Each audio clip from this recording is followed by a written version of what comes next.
How are you feeling? Well, How long have you been here? 3 months, May 17th. And what brought you? That's difficult to answer.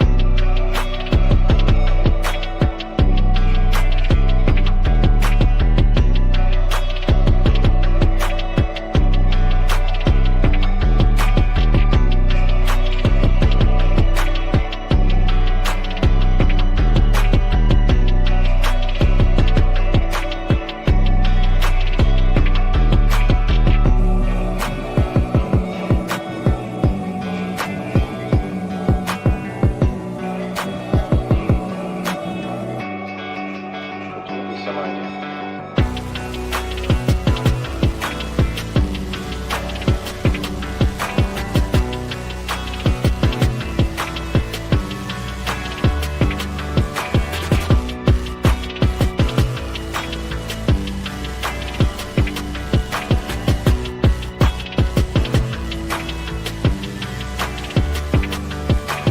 I am not completely like other people.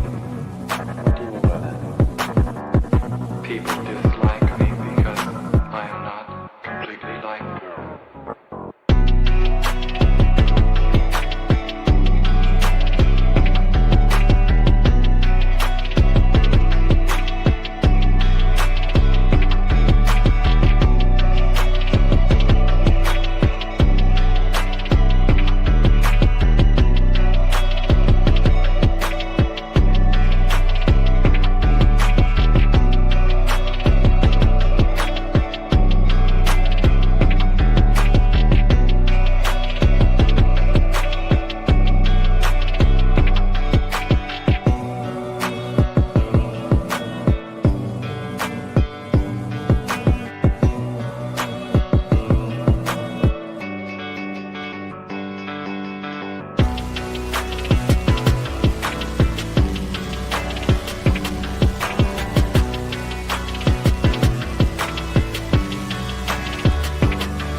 I am trying to do with my life something which few people try to do, and this influences my thinking and consequently my action. What is it you're trying to do with your life? Play the piano for people. I'm not clear. How is it that playing the piano for people has eventually resulted in your being here in the hospital?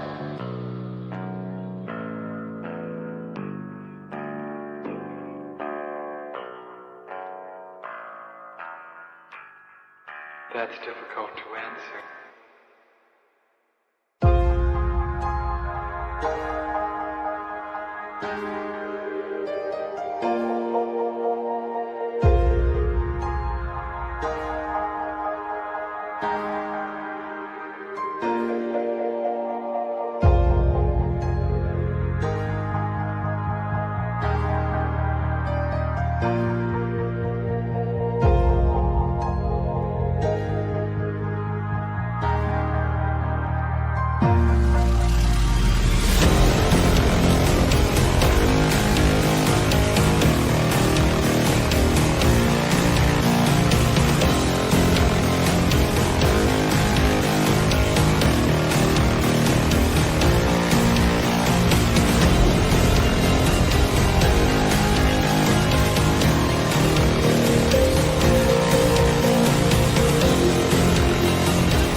the end.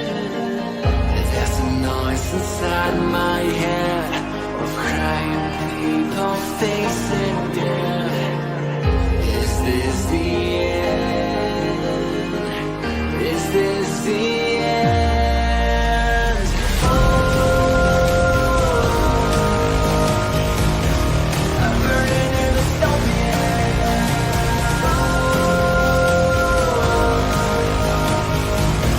There's no place to hide.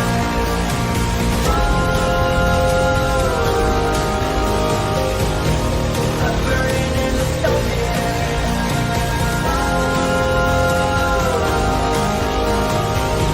This is the final genocide.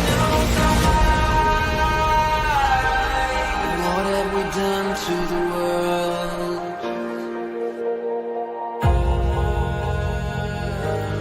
What have we done to the world?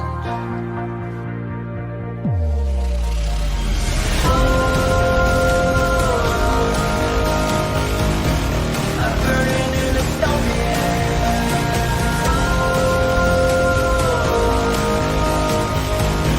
There's no place to hide.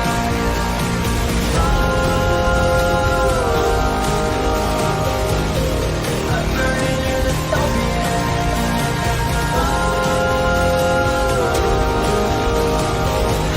is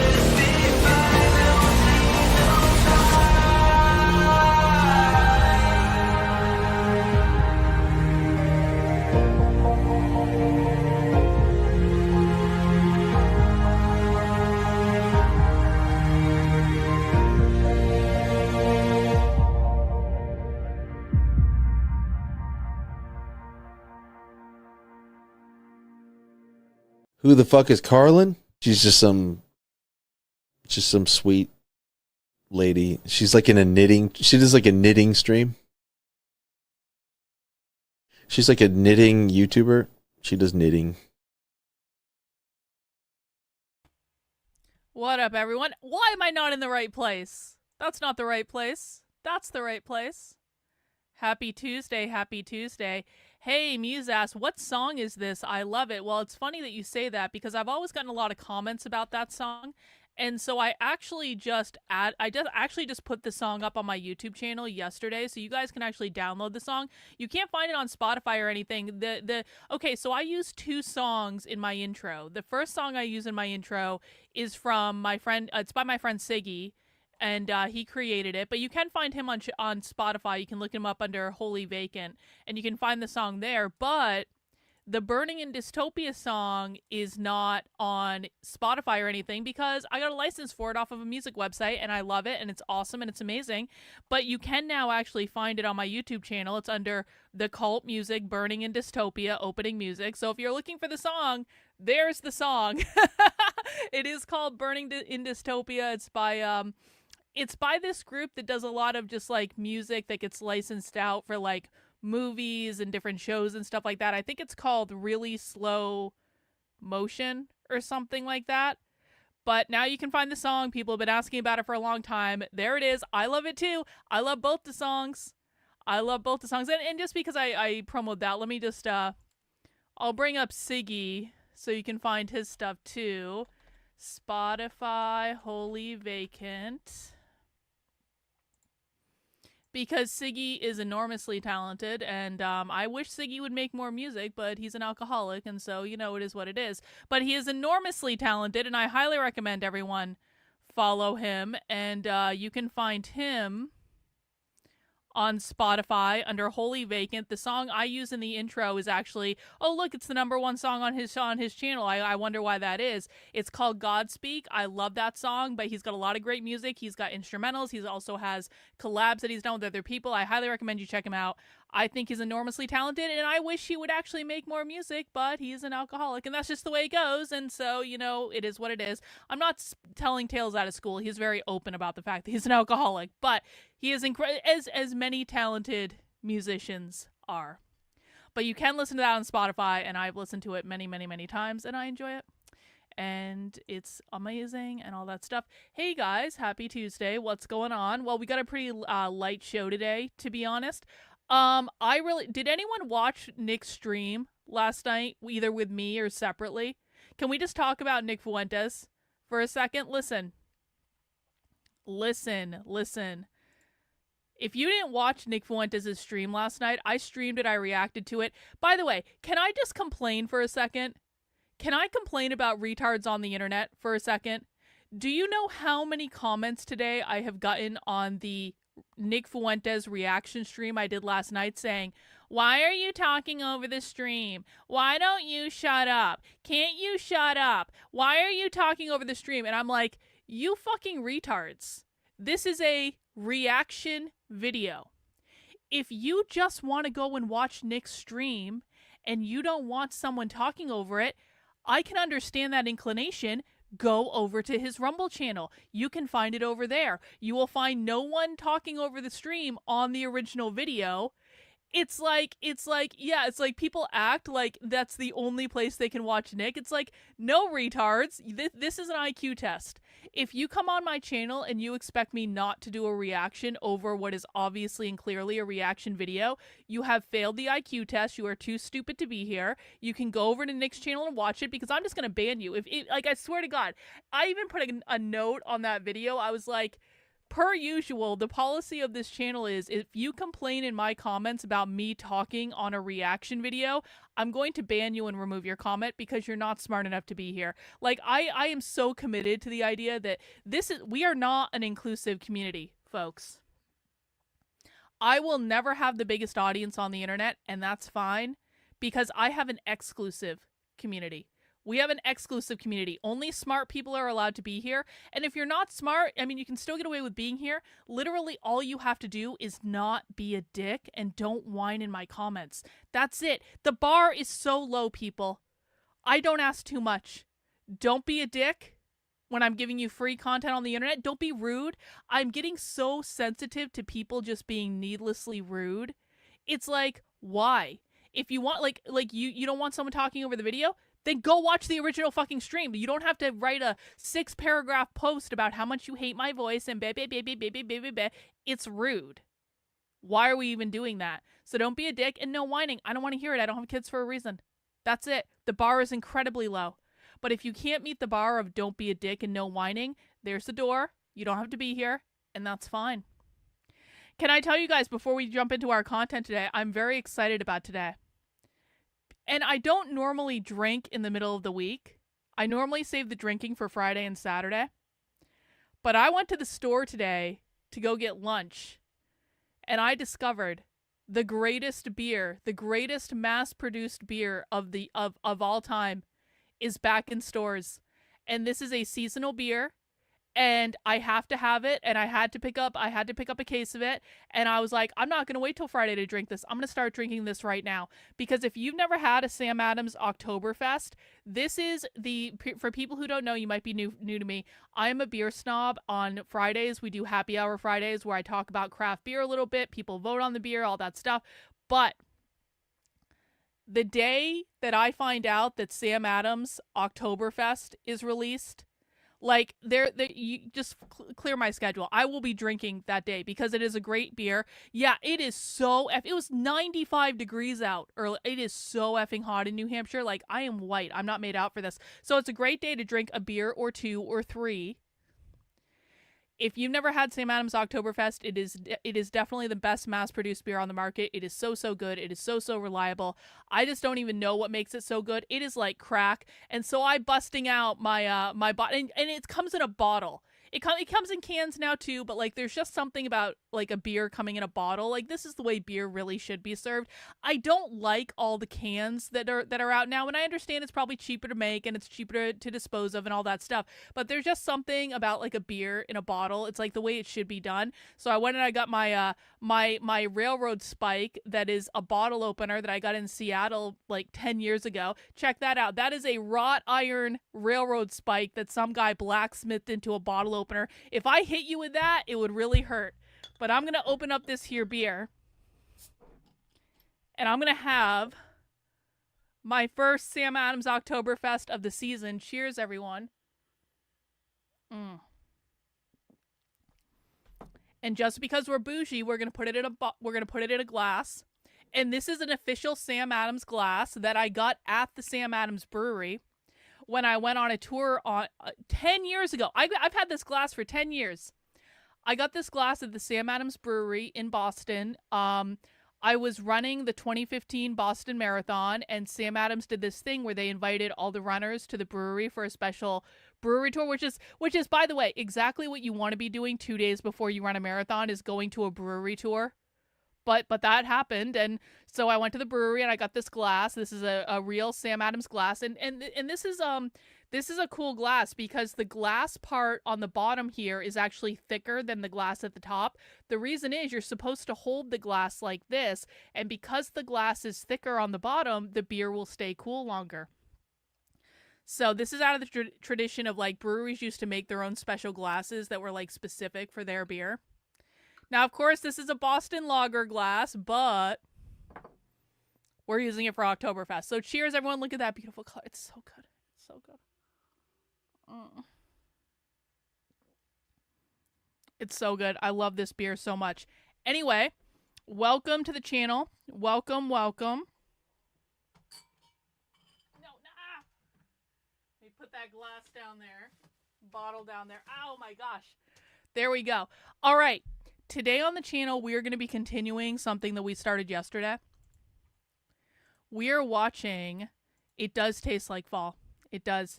It tastes like fall. It tastes like leaves.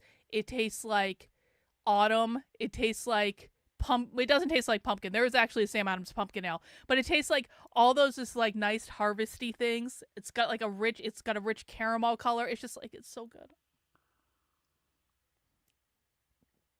So good. So good. Anyway, we are going to be continuing with what we started yesterday. Everyone make sure you mount the like button for me. We're going to be continuing with what we started yesterday, and we were starting this, documentary that was on PBS in 1995. Okay, so this is a 30-year-old documentary, and it kind of positioned itself as being all about like the gay rights movement. But as we discussed yesterday, this is really kind of about the normie gay rights movement, but also the queer liberation movement, which are two different things. And I explained a little bit about this yesterday, but just in case people are new, you have to keep in mind that there are two different movements related to all things gay and queer on the left. You have the normie gay activists who basically just wanted to get married and just wanted to be able to visit their partners in the hospital and get insurance and all that stuff. They are assimilationists. That means they are the good gays that want to assimilate to capitalist society, and they just want to be normal people, and they want everyone to believe that they're respectable and that they just do different things in bed, and that's the only thing that's different about them, which, by the way, I don't have any issue with gay people. I'm explaining the position. So you have the normie gay rights activists over here. Over here, you have the radical revolutionary queer liberationists. And they are fundamentally different from the gay rights activists. First of all, you do not need to be gay or trans in order to be queer. Anyone can be queer. Queer is a political position. It is not about who you love or who you have sex with or any of those things. So it's fundamentally different. The other way that it's different from the normie gay rights activists is that the queer activists are anarcho-communists that are anti-assimilationists. They do not believe in getting married. They do not believe in being a part of the military. They don't believe in any of those things. They want to abolish the police. They want to abolish the U.S. government. They want to abolish everything. And these are the two groups that do kind of like activism around what would have been called like the gay rights movement at that time. But what a lot of people don't realize is these two groups do not get along at all because they have fundamentally different goals. You have to think about this. We talk a lot on the channel about how Democrats are not the same as communists. Liberals are not the same as communists. Progressives are not the same as communists. It's the same thing with these two groups. The assimilationist normie gay rights activists are the Democrats, the liberals, the progressives that literally just want to be able to exist in society. And that's really all they wanted. That is not the same thing as the radical revolutionary queer liberationists who want to overthrow all of society. Now, people get them confused, and we can forgive people for getting them confused, because oftentimes throughout history, these two groups of people have operated kind of side by side, because it's not as though they don't have any of the same goals. I think sometimes they do have the same goals. They're also constantly arguing and pushing each other. I mean, it is an opportunity to, like, there's been infighting among these two groups for a while. The situation that we're dealing with now in the United States is the radical revolutionary queer activists have won. They've won the battle. And the reason the radical revolutionary queer activists won the battle between the assimilationist, normie gay Democrat liberals and the radical revolutionary socialist queer activists, the reasons the queer activists won is quite simply because gay marriage was legalized in 2015. And after gay marriage was legalized, the normie gay rights people were like, okay, we got what we wanted. We're all done here. Like, we're going home now. And that left a huge vacuum on like the gay rights spectrum, where you have all these organizations that were fighting for gay rights for years and years and years. All of a sudden, all the normie gay people got what they wanted, and it created a vacuum in that space. And that vacuum was co-opted by the radical revolutionary anti-assimilationist queer activists who wanted to basically use the system that was created to overthrow everything. So that's the constant tension that we're looking for. This is a tension that has existed since the 50s. I'm actually working on a book about it right now. It's called Queer Marxism. You can actually read the first draft chapter of the book over on my Red Menace Collective Substack. That is redmenacecollective.substack.com. The Red Menace Collective is where I publish draft chapters of my book before they actually become a published book, so you can read the book as it's coming together. And the very first chapter that I published for the Queer Marxism book is called The Mattachine Society, which is all about a society that now is considered to be a gay rights organization, but when it started back in the 50s, it was a communist front group. And so we can track the tension between the assimilationist normie gay rights activists and the radical revolutionary queer Marxist communists right back to the beginning in the 1950s. And this is one of the, and the reason this is important is not just as a history lesson, although the history of it is fascinating. Let me tell you what, I've got like 7 or 8 chapters drafted of this book yet that I haven't put up on the Substack. The history of this is fascinating, but the reason we want to look into this is because queer is the biggest problem, mark my words, that we are going to be facing from the radical revolutionary far left for decades to come. People think the abolish the police stuff is bad. It is, but queer is worse. People think that the stuff going on with them attacking ICE agents and like going after deportation and stuff like that, that's bad, and I'm saying that's bad. Queer is worse, because the goal of queer Marxism is to abolish the nuclear family by abolishing the gender binary. These are the people who have infiltrated the schools teaching kids that gender doesn't exist. These are the people who do Drag Queen Story Hour. These are the people who want to teach kids that gender is a spectrum, that you can change your gender as easy as changing your outfit, all that stuff. These are the people that are going to have the long-term cultural influence on the youngest generations that are really trying to drive small culture changes over an extended period of time to literally erase the categories of gender and literally abolish the nuclear family. Every attack on parental rights comes from these people. And if you do not understand the history and you do not understand this tension between the assimilationist normie gay activists and the radical revolutionary queer Marxists, you are not going to be able to defeat this problem. So this is a book that I'm working on right now. Part of the reason that we're watching this documentary on the channel is because I am using my streams to research. This is a research stream, okay? I don't always do research streams, but today we are doing a research stream.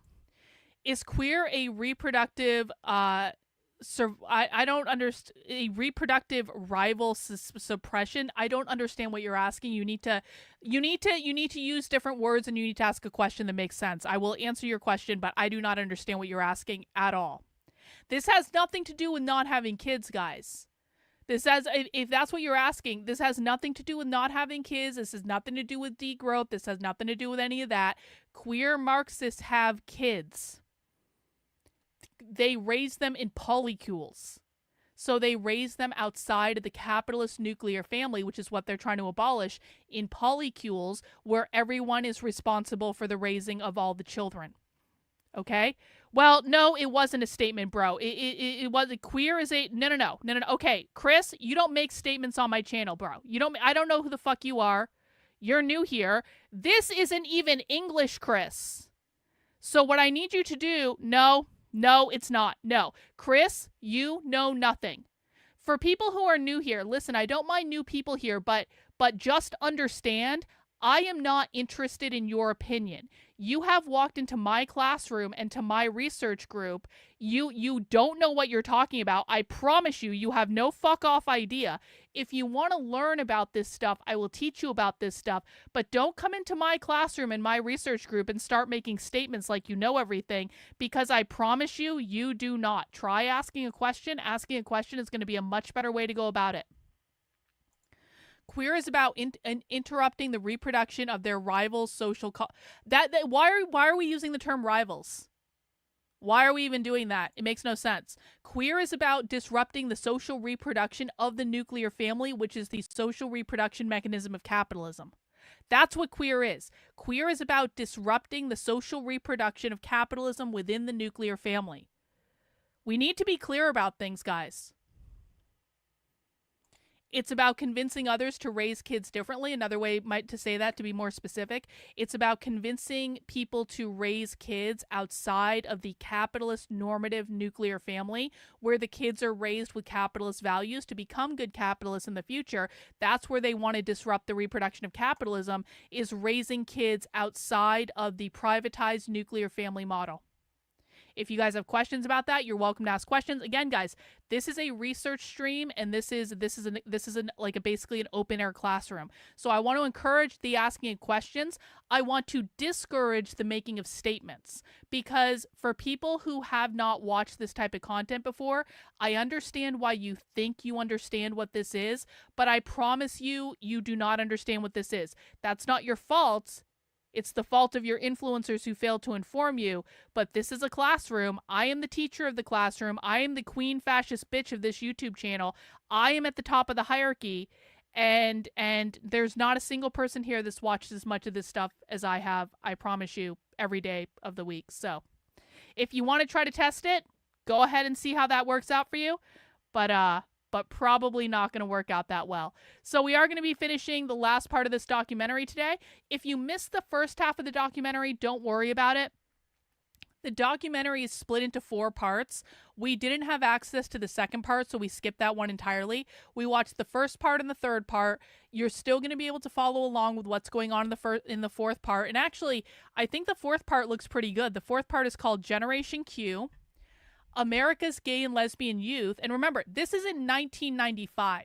So this documentary is 30 years old. This documentary came out before the schools were completely co-opted. It came out at a very different time period than where we're at right now. And that's kind of part of the reason I want to watch it. I love old documentaries like this where we get to go back and see what it was before all this PC bullshit started. But even back then, it is shocking to go back and watch some of these documentaries and find out exactly how much of this stuff was going on 30 years ago, right under our noses, where we just didn't know the language for it. We didn't realize what was happening. But in retrospect, having watched thousands of hours of this stuff now, you can see the language showing up. You can see the ideas showing up. You can see how this whole thing developed into the shit show that we have now, that is basically taking over the public schools. And no, Trump isn't going to stop it, because Trump doesn't even know this stuff is happening. So the fourth part is called Generation Q, America's Gays and Lesbian Youth Live at a Time When Homosexuality is More Openly Talked About and Accepted Than Ever Before. Yet is it actually any easier to be a lesbian or gay kid than it was 20, 10, or even 5 years ago? Generation Q highlights the challenges and triumphs of today's lesbian and gay youth in this episode with 3 major stories. And again, remember, this was 30 years ago. So this was a long-ass time ago. Yeah, good luck finding conservatives from that same time talking about or understanding this stuff. It'll never happen. It'll never happen. So we're going to watch that. And then actually Reagan sent me something. This is not related to the documentary, but I do think it is actually related to kind of the stuff we're talking about. Reagan sent me this 20-minute video about queer radicals responding to gay assimilation, which again, this video is about that tension I was talking about, where you have the normie gay rights activists, the Democrats and the liberals, and then you have the queer radical revolutionary anarcho-communists. The normie gay rights activists are assimilationists. The queer anarcho-communists are anti-assimilationists. So it's exactly kind of the concept that we're talking about. So we're going to watch this. This is about a half hour long, it looks like. So we got a couple things to watch today, and that's what we're going to do. And we're going to chill out, and we're going to watch some stuff. Does that feel good to everyone? Does that feel good? Does that feel good? A nice little palate cleanser after last night's epic stream with the young, precocious Nicholas. And we're just chilling, guys. We are just chilling today. Everyone, please make sure you mount the like button for me. Mounting the like button lets YouTube know to recommend my content for more people. Please make sure you are subscribed to the channel if you're not subscribed already. Why does it look like that? How about that? That's better. Oh, shoot. Hang on. Hang on. Stand by. Screen's messed up. Hang on. If people have questions as we're making our way through the video, please ask the questions in the chat. Again, guys, remember, I'm really just trying to keep things nice and level today. I've got a lot of stuff going on. This is a class. This is a research project. This is actually a serious activity for a book. It's not to say we can't have fun. It's not to say we can't make jokes. It's not to say I can't have a beer or two. But everyone, please, don't be a dick. No whining. Ask questions. Don't make good statements. I don't want to yell today. I just want to chill out. That's it. All right. Let's get this party started. Have to go in as police officers and tell them that your son or your daughter is a homosexual. What would this do to your mother or father? Think about it. Is the classroom a closet? No one tried to see that you are very much a girl. No respect. My father is a Republican and he is a Christian, and he still loves me. He loves me. Is gay bashing part of the school curriculum? Did you tell him that a lot of the rights he takes for granted are pretty much denied to us? How did lesbian and gay students fight City Hall? Homophobia doesn't just affect gay and lesbian people, but affects all people. Who's teaching lesbian and gay students to be themselves? Major funding for the question of equality is provided by the Corporation for Public Broadcasting. Additional funding is provided by these and additional funders. A complete list is available from ITVS, the independent television service.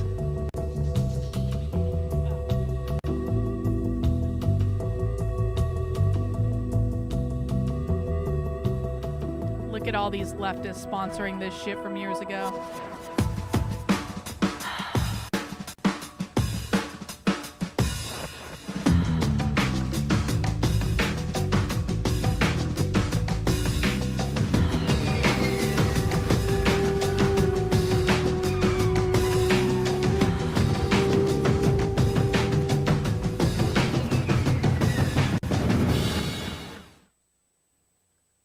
I used to put on shows for my parents all the time.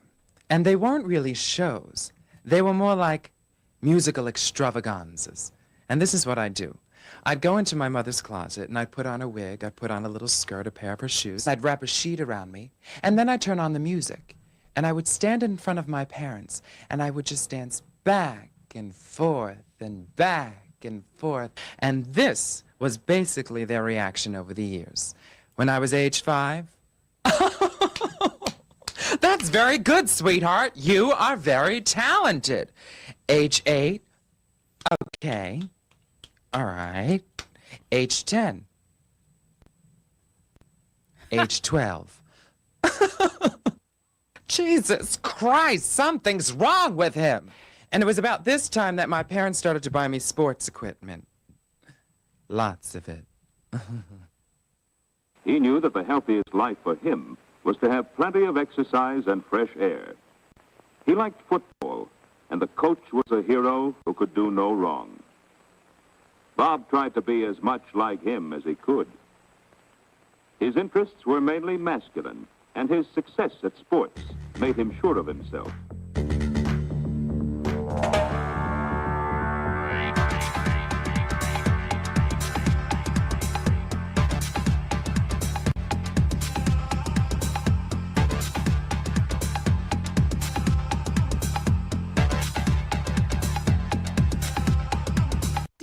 Did anyone that kind of like had their formative years in the 90s, or maybe you were a little bit older than that even, does anyone here remember how in the 90s all of a sudden there was all this gay shit on TV? Now, I didn't think much of it at the time. Like I graduated from high school in 1999. Don't do the math on how old that makes me. I'm obviously 29, but I graduated from high school in 1999. So I had like my middle and high school years in the 90s. And I spent a lot of time watching MTV, and at that time MTV had other things on it than it has right now. And I remember distinctly like all this gay shit started popping up like on The Real World and stuff like that. The Real World, like I think was like one of the things that really pushed this stuff into pop culture. There was also all these gay shows on like Nickelodeon and stuff like that was really trying to normalize all this stuff and make it like, and it, you know, I mean, and maybe it came from a good place, but now kind of looking back on it and thinking about some of the stuff that like I saw on TV on like kid shows or like on MTV or things like that, when I was like, I'm looking back at it now and I'm like, holy shit, like that was on TV like that. So it's like one of those things where you don't think about it when you're a kid, right? You're just watching a show, and of course you want to be good to everyone and you want everything to be fair and you don't want gay people to be treated differently and things like that. But it's just like, now I kind of think about the concerted effort to push all this stuff out. And again, it's not that I mind that people are gay. I love gay men. I have a ton of gay men in my audience. Gay men love me. I love them. Lesbians love me too, but for a much different reason than the gay men do, I promise you. And so I have no issue with people being gay, and obviously I wouldn't treat anyone differently because they're gay. But it's just like the agenda of pushing this out into culture, it's kind of fucked up now that kind of I'm looking back on it now with a different lens. This is just about when Mary Narney Gang were probably in high school, like late 90s. Yeah, that's probably right. Do you think that Susan Stryker was involved with them? I didn't realize that Susan Stryker was written about by name in Towards the Queerest Insurrection. I knew the Compton's cafeteria thing was, but I guess I didn't realize, like, obviously I had read it, but it's like it didn't stick in my head. I almost wonder, was Susan Stryker involved with those people? Because do you remember when we did the Stanford webinar, Susan Stryker was very, very excited that that particular paper was referenced, but it might just be because it actually mentioned her. I don't know.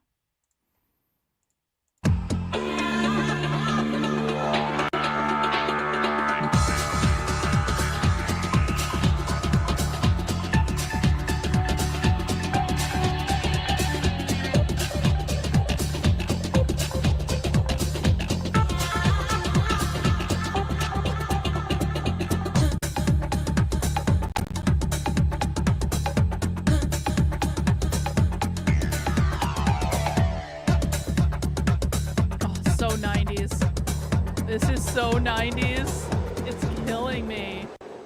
Hey Joey, how's everything back in LA? I'm having a great time in New York. I told some of my friends here all about you and my other friends back in LA. They say they'd like to meet you sometime. Yesterday they took me to a place called the Harvey Milk School. It's a way cool high school for gay and lesbian kids that was started back in '85. Wow. The kids there seem pretty happy. It reminded me of the Eagle Center. The Harvey Milk High School for Gay and Lesbian Kids started in 1985. That's crazy. Center back in LA. A teacher named Jerry Batty set it up because he felt that too many gay and lesbian kids were dropping out of school. Anyway, in July of '93, Jerry opened the doors to LA's first gay and lesbian high school. And the rest, as they say, is history. I should reach out. I'm going to reach out to Susan Stryker and try to get her to come on the channel. I really am. I'm not even joking. I wonder if Susan Stryker would come and talk to me and be like, I literally just want to know your perspective. You've written a history on this. I'm writing a history book about this. Maybe we should talk because, Susan, you were there for a lot of this stuff. And listen, I know you're a communist and I'm not a communist and you probably don't like me, but I know more about this stuff than anyone else that's not a communist, and so maybe you should come talk to me, Susan Stryker. I'm gonna reach out. I'm not even joking. Susan teaches at like the University of Arizona or something, so I could. KFI AM 640, more stimulating talk radio. The Stephanie Miller Show, right up until 9 o'clock this evening, and every Monday through Friday, 7 p.m. to 9 p.m. Thanks for tuning in. And we have some kids from Eagles, which are all gay kids. It's a gay. Explain what it is again, Christine. It's a school for gay teens where continuation. You could go there, finish your studies, get your high school diploma. And it's mostly kids that are being harassed too much at regular schools to learn, right? Yes. EAGLES is an acronym that stands for Emphasizing Adolescent Gay Lesbian Education Services. Wow! What we are trying to do here is to target at-risk gay, lesbian, bisexual, and transgender youth. These are the youth for whom regular comprehensive high schools have not really been sufficient in meeting their needs. So they were already targeting transgender youth in 1995. That's crazy. In the public schools, I pretty much remained anonymous. I just didn't really talk to anybody or have many friends or anything. I was scared to death to tell anyone. I was scared to death if anyone found out. So I just tried to cover it up and play along as best as I could.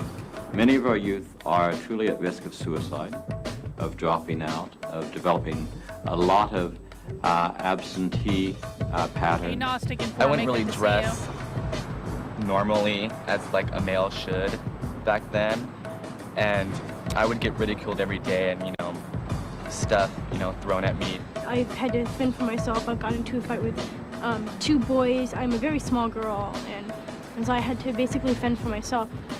What we are here to do is to help these youth to obtain a diploma in the most positive, safe, free haven that they can experience in Los Angeles. Like at my other school that I went to in my junior high, I couldn't really do my work because I was like so busy. I was so scared of. I'd be scared if I was late for class to walk into the classroom. Whereas here it's like no big deal. It's like, oh, there's Matt, But at like a regular school, be like, oh my God, that's the faggot Matt.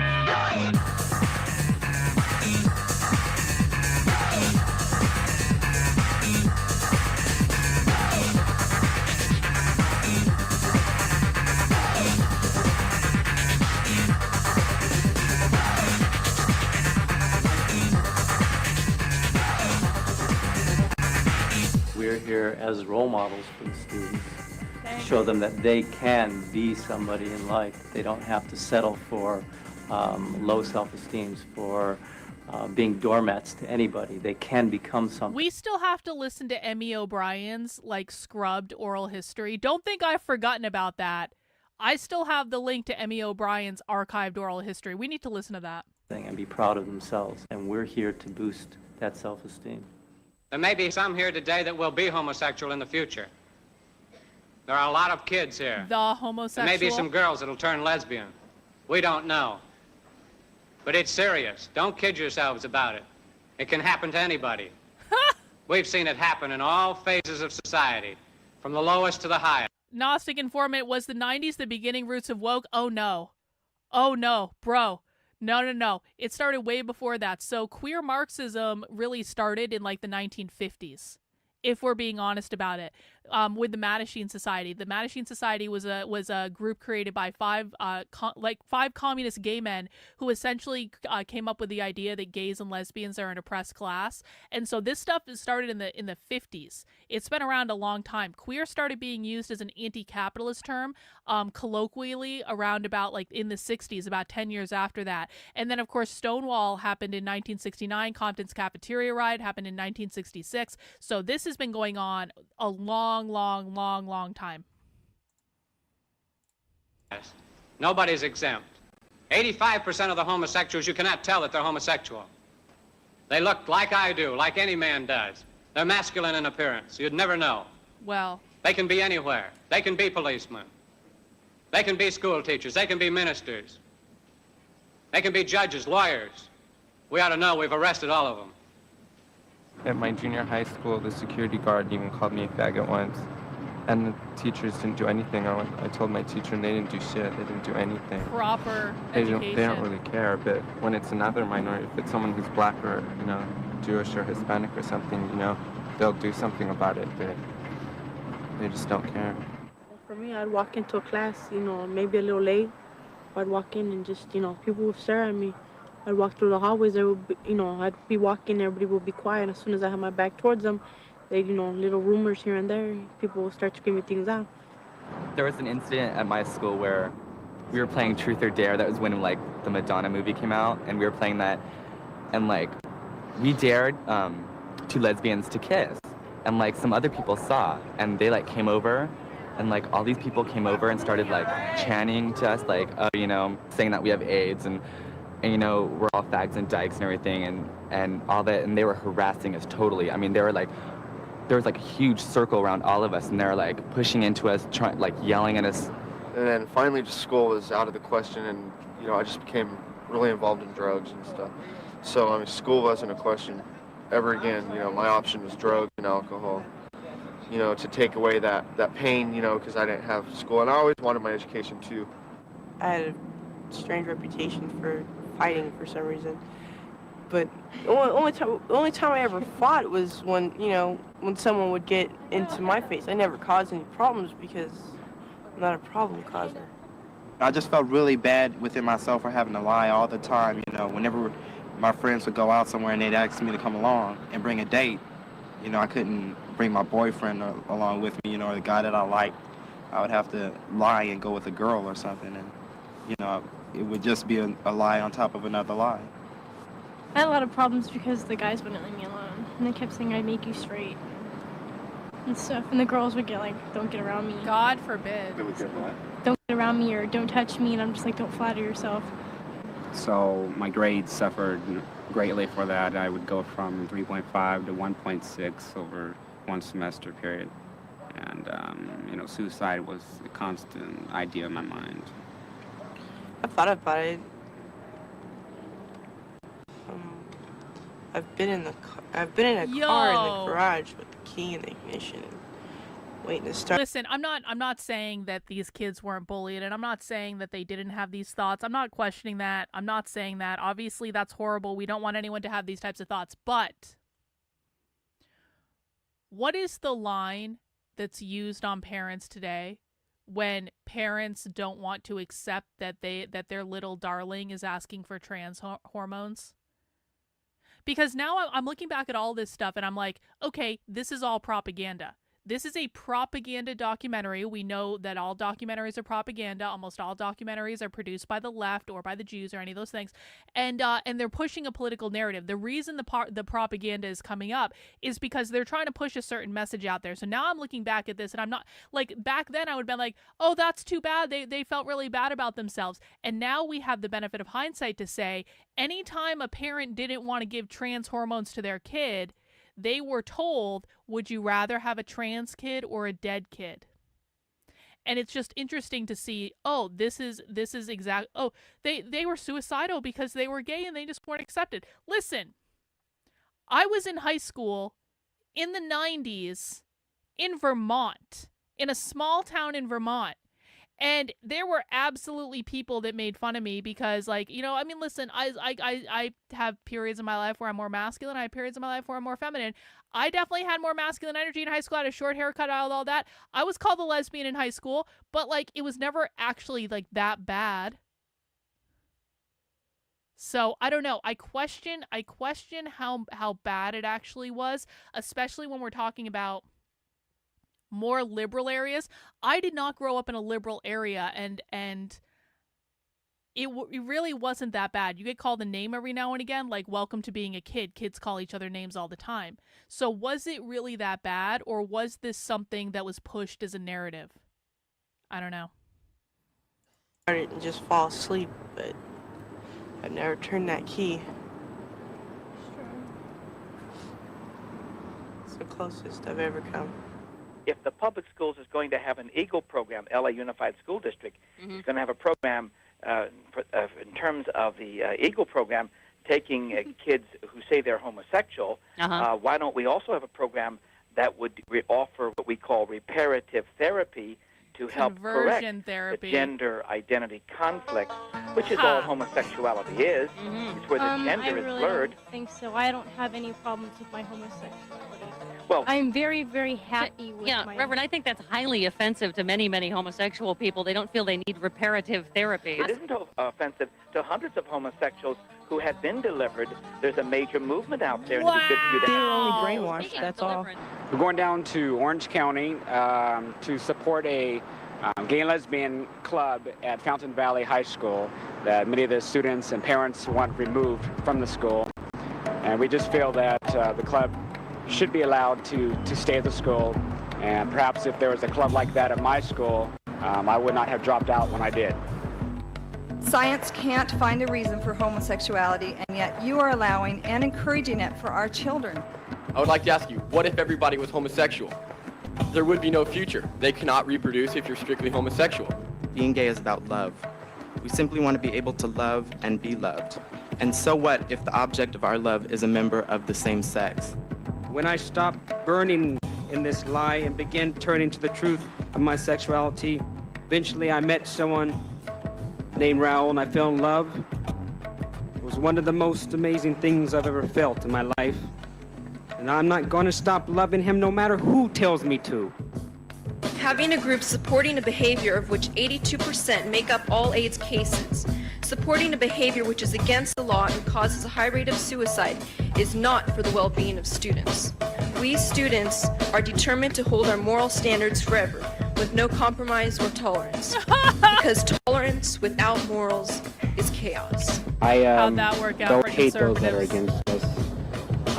I know they're sincere, but as one person said, there's nothing more dangerous in all the world than sincere ignorance and conscientious stupidity. And so people need to be more critical in the future.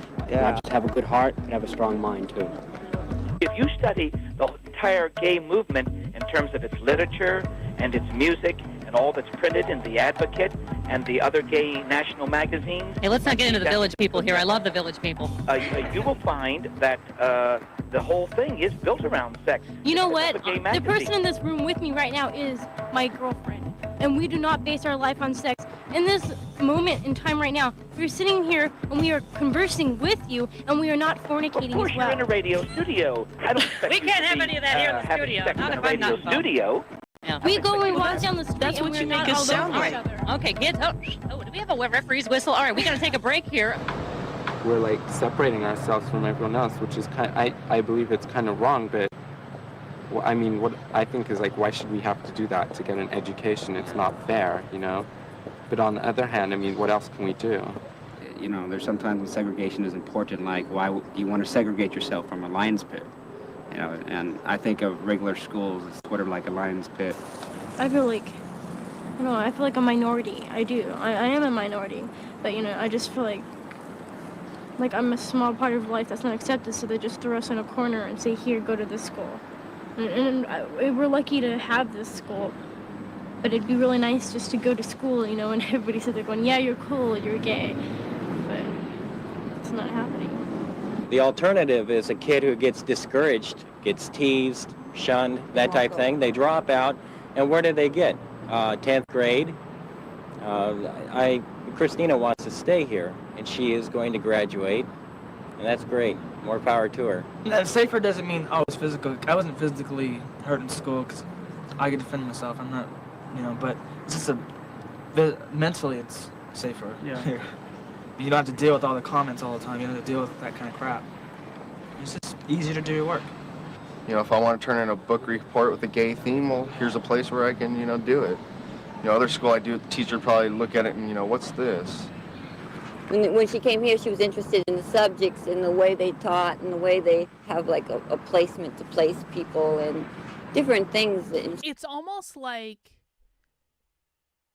and I'm not just saying this happened with gay kids in the 90s. I'm saying that this,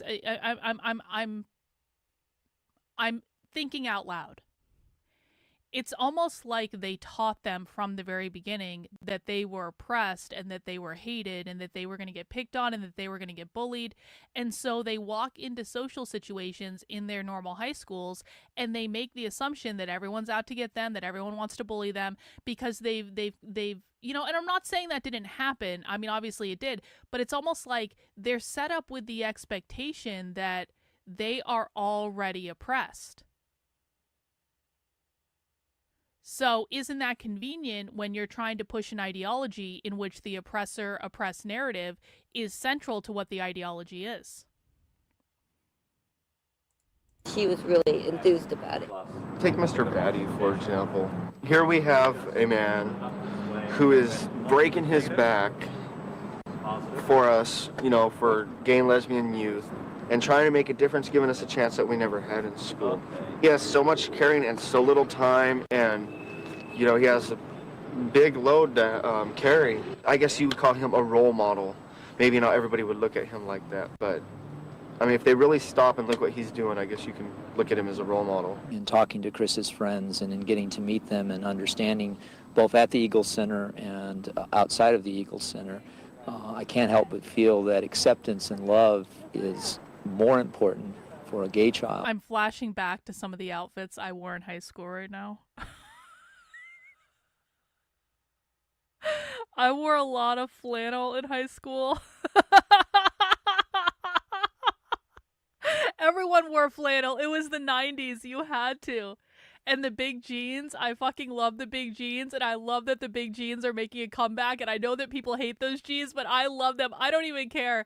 My entire aesthetic is basically like 90s at this point. Like, and it's great that it's coming back. And I feel so fucking old that the things I wore in high school are coming back.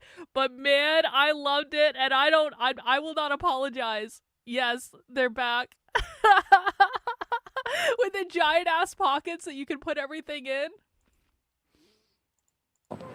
Than perhaps someone else, because the life and the difficulties they're going to face in this society. It's not going to happen. This is serious. You can imagine what it would mean to your mother and father. We would have to go in as police officers and tell them that your son or your daughter is a homosexual. What would this do to your mother or father? Think about it. And if we catch you involved with a homosexual, your parents are going to know about it first. Oh, yeah? So keep that well in mind. Wow. And you will be caught. Don't think you won't be caught. Wait, they did whole speeches where they threatened kids if they were gay? Can I get a copy of this whole school assembly? When the fuck did this happen? They used to have assemblies where they warned kids about being gay and getting caught in gay relationships, and they were going to tell their parents? What alternate universe is this? Father, think about it. And if we catch you involved with a homosexual, your parents are going to know about it first. So keep that well in mind, and you will be caught. Don't think you won't be caught. Because this is one thing you cannot get away with. This is one thing that if you don't get caught by us, you'll be caught by yourself. And the rest of your life will be a living hell. I don't understand how people can say that we are doing something wrong. We are bad students for promoting sex. In my school, I do my work every single day. I'm graduating early at 17 years old and a senior. How am I doing something that is wrong? I go to school with a bunch of kids who have had to live on the streets and who have had to sell their bodies because they have nowhere to live. Oh my God. Like these people who sit there and say that these kids are bad. That is not right. My father is a Republican and he is a Christian, and he still loves me. He loves me. And I really don't think that just because I am a lesbian means anything. If this equal alliance is denied, we're just going to let our children live in ignorance and die in ignorance. And that is very pathetic, I see. Thank you very much. I came to a realization why she didn't want to dress the way I thought she should dress, why she wasn't seeing the type of guys I thought she should be seeing, and why she had more girlfriends. And her girlfriends I like too. I can understand. She had mentioned to me once how do you feel about guys? Would you like to be with a guy? Would you like to walk down the beach with a guy? And I said, I've never thought of guys in that way. And she says, I haven't either. That kind of hit home. I said, I can identify with that. Chris, as with so many children, had not been open with me for a long time as he went through this discovery and understanding of who he was. And I know it's made all the difference in our relationship for him to be honest as to who he is and for me to be accepting of that. So attending the Eagle Center is kind of a continuation of that openness and that acceptance. It's kind of like a family environment there. We all get along with each other. I think we all seem to get along because we're all in the same boat, you know, we're all going through the same thing. It helped me realize that there were other gay and lesbians my age, and I didn't know that there were so many kids out there like me, you know, because there were times I would sit down and just wonder, you know, are there other kids out there who are gay, you know?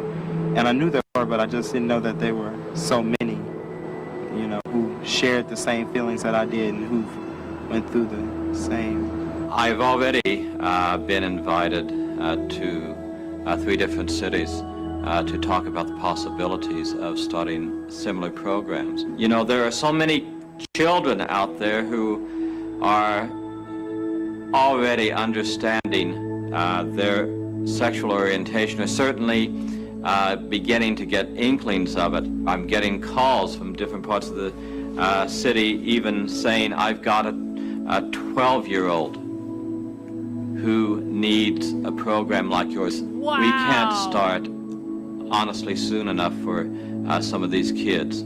He seems like he understands anything, and he does too, and he really takes his time out, and he shows us that he really cares for us. Here's a man that's here doing something for me someday so I could be what I want to be. Then I'll be able to be out there helping other people. And, you know, it really makes me feel happy to have a teacher like that. Groomer school, And I really thank God for that. I'm hoping someday to become a pilot. Pilot? Yeah. And fly airplanes all day long, every single day of my life.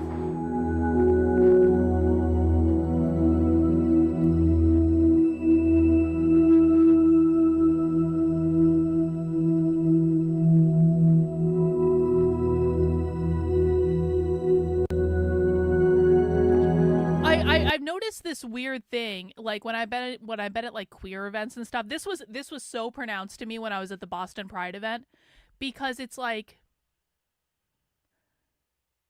listen, I can understand being in love with someone and wanting to hold their hand and wanting them to put their arm around you. I totally get it, okay? I totally get it. But there's this thing with people that are in this culture where they have to touch each other all the time, all the fuck off time. And this, like, so I was like, there were so many times when I was at the Boston Pride Parade where we would be trying to walk down the street and the streets were packed because there were a lot of people at this thing. But the trouble with walking down the street was there were all these queer couples that just had their hands all over each other all the time and were constantly looking in longingly to each other's eyes. And it's like, bro, we're all just walking down the sidewalk here. I know you want to fuck. I totally get it. You know what? I've been there too in young love and all that, and it's really exciting. But can we just not? We are walking down the sidewalk, and there's like a selfishness about it where it's like, they think that the world revolves around them. They will just stop in the middle of a sidewalk and just start looking at each other and touching each other. This happened over and over and over again. Like, you're trying to get through crowded places and you've got all these like queer people that are just like, they stop and they're looking longingly, they're just talking. It's like, and it's a selfish attitude.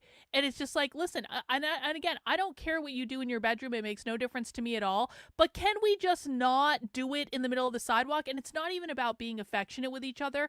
It's about being so self-absorbed that you honestly think that you are the only people in the world and that you have no obligation to like everyone else around you that is just trying to exist in the same space. I got hit, and this is not like an insignificant thing. I had queer people that were walking around with like flagpoles and umbrella and shit. I got hit multiple times with a flagpole with an umbrella because they were so engrossed in talking to each other and touching each other that they didn't even notice that they just whacked me in the head with a fucking flagpole. And I remember, like, there was this one time where I was walking down the street. Again, this is the Boston Pride event. I get hit in the back of the head with a flagpole. I turn around, and the guy blamed me for it. And I was like, no, bro, you are the one that's fucking around with a flagpole and not paying attention to what's going on. This is your fault. Like, stop. So anyway, I don't know. I don't have a specific, like, takeaway from that other than, like, it's just a weird kind of self-absorption. And I don't know if that's specific to these people or why that relates to this culture, but I do feel like it's different than, like, just straight non-queer relationships. And I'm not even saying all gay people do this, because I don't think all gay people do this. I don't think this is a gay thing. I think this is a queer thing.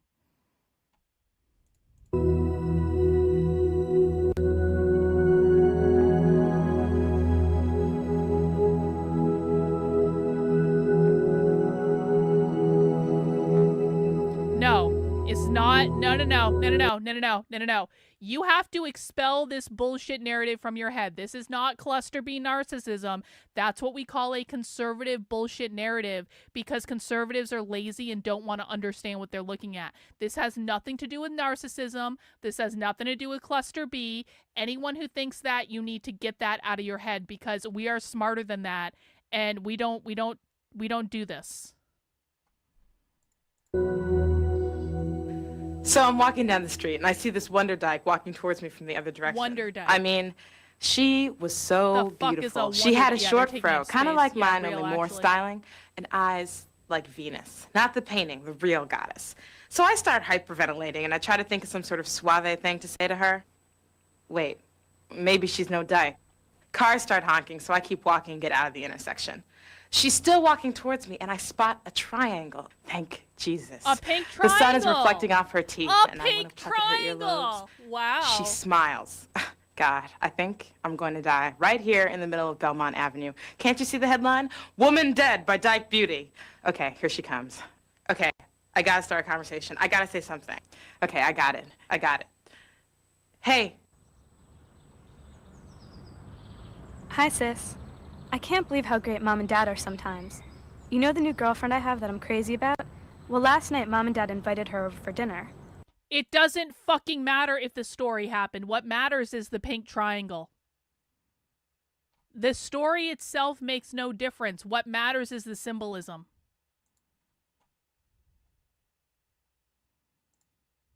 They were so cool. She loved them. God, I'm lucky to have them as parents. I mean, I could have dumb parents like the mother of this girl I was reading about, who put her daughter, Lynn Duff, in a mental institution in 1991. She was only 15 years old, and was put there just because she told her mom she was a lesbian. So she was sent from her home state of California, where she would have at least had a right to a hearing, to a hospital in Utah where she had no rights at all. The hospital was for teens with sexual problems? I mean, give me a break. Eventually she ran away and hasn't talked to her mother since. What Lynn needs is to be supported by other gay and lesbian kids. I visited a friend in Albuquerque, New Mexico not long ago, who took me to a youth group called Under 21. A lot of the kids there had supportive families, but some didn't. I was really glad to see that all of them were there for each other.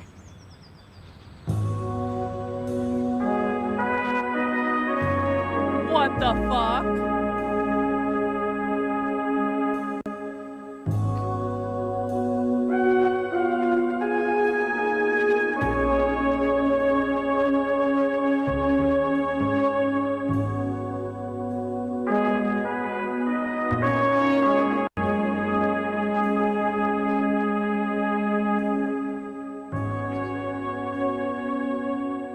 I know, I could never bring This is myself kinda to be gay. Yeah, it is attracted gay. to anybody of the Oh, I opposite should put sex. the I could comments never on the even screen. fake it. All my friends would ask me who I liked, and Yeah. I couldn't fake it. I'd just say nobody, and they wouldn't believe me. But I really couldn't lie to myself that much. I was lying to I wasn't admitting to myself, but I couldn't lie that much. Very gay. I know the first time I ever kissed a boy, it was totally natural. Didn't feel squeamish. I didn't feel like I had committed some That hat! unpardonable I sin or fucking something. had that hat in high school. Just like, hey, Oh, I just kissed a boy, no. cool. Well, I was dating this guy from my high school, and he was kind of a serious relationship, call each other on the phone all the time, all that stuff, and we just, made out in my driveway for, 3 hours after we went out on a date one night. and it was just the most awing experience. I had that hat in high school. I wore that hat everywhere in high school. I love that hat. I know there's a picture of me in that hat with, I actually took some of my senior photo. I might have my senior photos. I might be able to show you guys my senior photos, but I had that hat. I also had a full-length leather trench coat that I wore everywhere with that hat. I fucking loved that leather jacket. I saved up for an entire summer working at like a video store to buy that leather jacket. It was so great. No, I didn't have big hair. I had short hair in high school. I grew my hair out after high school, and then I cut it again, and then I grew it out again, and then I cut it again, and now it's growing out again. You remember that? I did show you that picture from high school? Shit. I bet I can find it. Okay, let me see if I can find the picture from high school. Oh man, this is gonna be bad if I can find it. Because I was such a zone case. It was like a revelation, you know? I mean, it just felt so right. For the first time, you know, I knew exactly, and after that moment, I was comfortable with myself. Once I had, you know, I kissed the first guy for the first time. I mean, everything was good. Everything was fine. You know, you were okay. It's like you learn in health education and from your parents and everybody how a man and a woman Found have it. sex. I found No it. big deal. I found my high school But there was picture. nothing. I Oh, never heard shit. anything about how like two women have sex, two men have sex. I was totally terrified. The sex had something to get used to, or, you know, that's something you still have to deal with because it is different. You know, you're taught to do one thing, or, you know one thing. That's what scared me the most, is I tweet didn't know anything. Even about, well, gosh, what if I kiss her the wrong way, you know? You know, it's really simple with a man and a woman, but you don't learn jack about anything else. I know all about heterosexual sex because that's on HBO. I learned all about that on television. Gave us a distorted view. But gay sex I learned about from my partners, or it was just experimentation. I think communication is more important than sex. There's got to be communication first. Okay, you guys want to see one of my high school senior pictures with the hat that I wore fucking everywhere. With the hat. This is so 90s. I looked so 90s.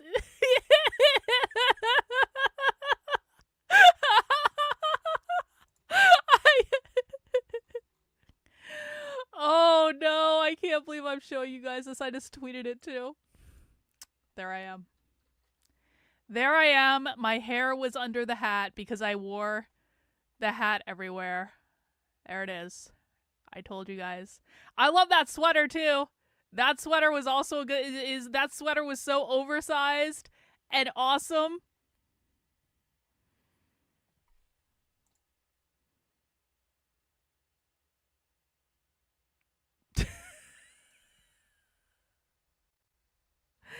All right, Justy, you just got put in a 5-minute timeout for that comment.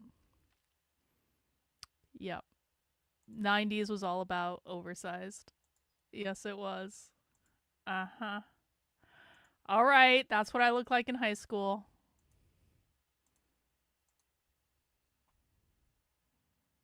That's the most I was the most 90s person. I fucking love the 90s. I think it's important. Of course, it's important in every relationship, but it's not very, very important. You have to know the person before you have the sex, and you have to love them and all that. And so that's what it was, you know, it was love. And then we had sex, and it was great. I usually take it slow, and then if there's anything there, Wow. then I'll like let them know that I'm very leery about having sex. Crazy. And usually then they're like, oh, well, never mind. We can love, we can See? care. Same hat. And it's not just sex. You know, we're sexual beings. That's a fact. You know, heterosexuals have sex just as much, if not more, than homosexuals, you know. But that's not what's portrayed on TV. That's not what's portrayed on the news. That's not what's portrayed on the radio. If God created sex and sex feels good, then why are you not supposed to do it? If it feels good, why would you know, if you're not supposed to do it, why does it feel so good? Two people are looking for sex, you know, and it's the attraction is there and they're both consenting or agreeing, then I personally don't think there's anything wrong with it. It might become addicting and destructive, but up until that point, if that's what they're wanting, you know, I don't have the power to tell them no. As long as you're safe with what you're doing and you're not hurting anybody, including yourself, do what you want. But for me personally, I'm 18 years old. I want to get through nursing. I want to have a husband. I want to have kids and settle down next year if I could. I have never had a one-night stand, and I don't plan to have a one-night stand, especially with AIDS going on right now. Choice, left far behind at a crossroads. He couldn't have cared less. You like me. You really like me. He sang inside as he died inside. From doubt. He didn't think. Wouldn't control himself. He gave me AIDS! Ba-dum-bump. Ba-dum-bump. Whoa! Ba-dum-bump. Ba-dum-bump. No more sex! No more fucking sex! Yes, sirree, I now have me, cemeterially. A shortened lifespan, a spoon-fed agenda. Catch as catch can the ancient wolves who ate the lamb. Sing of my own private water slide to oblivion. In mixes of reason, in conduits of passing hours and lives. And ruination of the coming. At set dimensions of glass mingled with fire. Fiber optic glass and machine gun fire. And they sing, sever! I said sever! Your ever moribunda black twister in the wailing sky!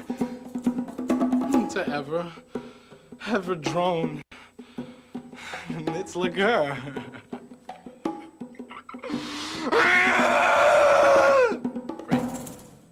If a person goes looking out for sex, I would hope that they would take a condom with them. But if you happen to, like, maybe you go to the bar, you do meet someone. Why are you? I doubt, unless they carry one in their pocket or something. That's the only time I would think they practice. Are they still talking about high school kids going to the bar and having sex? You're getting hot and heavy, and then all of a sudden, it's wow. Stop. Let's pull out the condom. A lot of people, unfortunately, don't do that. I won't do that. One of my best friends, when he had told me that they had unsafe sex, and I drilled him.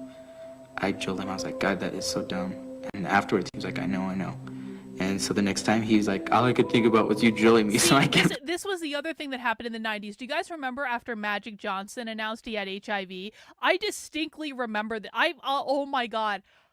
I distinctly remember that I had like the most embarrassing conversation with my mother. My parents never gave me the sex talk. I figured out all that stuff on my own. But my parents, like my mother at one point during the 90s, after Magic Johnson announced he had HIV, she tried to give me the sex talk, but it just ended up being this really embarrassing thing where like I had to say that like condoms were a good idea. Because there was this Nickelodeon special talking about HIV and Magic Johnson and like Ryan White and all those things. And so my mother tried so hard to have the conversation. I was just like not having it.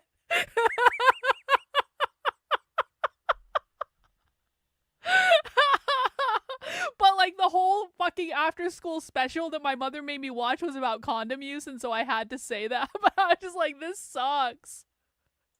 The condom with me. To me, it makes sense that we have that sexual side to us come up when we come out, because I spent about 18 years suppressing my sexual self and not doing anything sexual that I enjoyed, you know. To an extent, it satisfies what you need right then. And sometimes that's a lot more important than the long run, you know. At the time, it keeps you stable. Like a fix. Yeah, it is. It's like a fix, exactly. It gives you an emotional fix because it gives you like an intimacy. I think at first it's always sex for a gay person. And I'm going to be honest, it was for me, for her, because I wasn't with anybody and she wasn't with anybody for a long time. And yeah, that's what I wanted, but I also fell in love with her character and a person, and that she was more mature than I was, and just to help me grow up with her. A lot of times it stops at that sex level because, I mean, marriage isn't sort of an option for a lot of people. It's not even an option, so it's like, well, I guess we just have to have sex. Wow. Like have any kind of goal in your relationship? That's what I mean. Yeah, it's like I don't know. it's hard to strive for anything. Yeah, because it's you like- can only go that far. Goes back to us not having positive role models when we were growing up. You know, all we see is the gay bashing on television, in the paper, and movies. That's all we see, and we never really see any positive I wonder what happened to relationships these or role people. models. What Jimmy didn't know was that Ralph was sick, a sickness that was not visible like smallpox, but no less dangerous and contagious, a sickness of the mind. You see, Ralph was a homosexual, a person who demands an intimate relationship with members of their own sex. One never knows when the homosexual is about. He may appear normal, and it may be too late when you discover he is mentally ill. Flew away.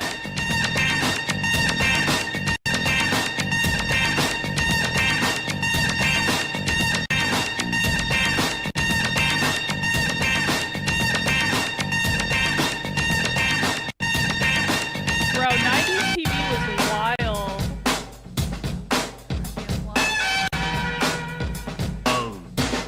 Well, like the really hard part is when you first start dating, because that's like when you're not very comfortable with each other yet, you know, and it's like you need to be someplace public.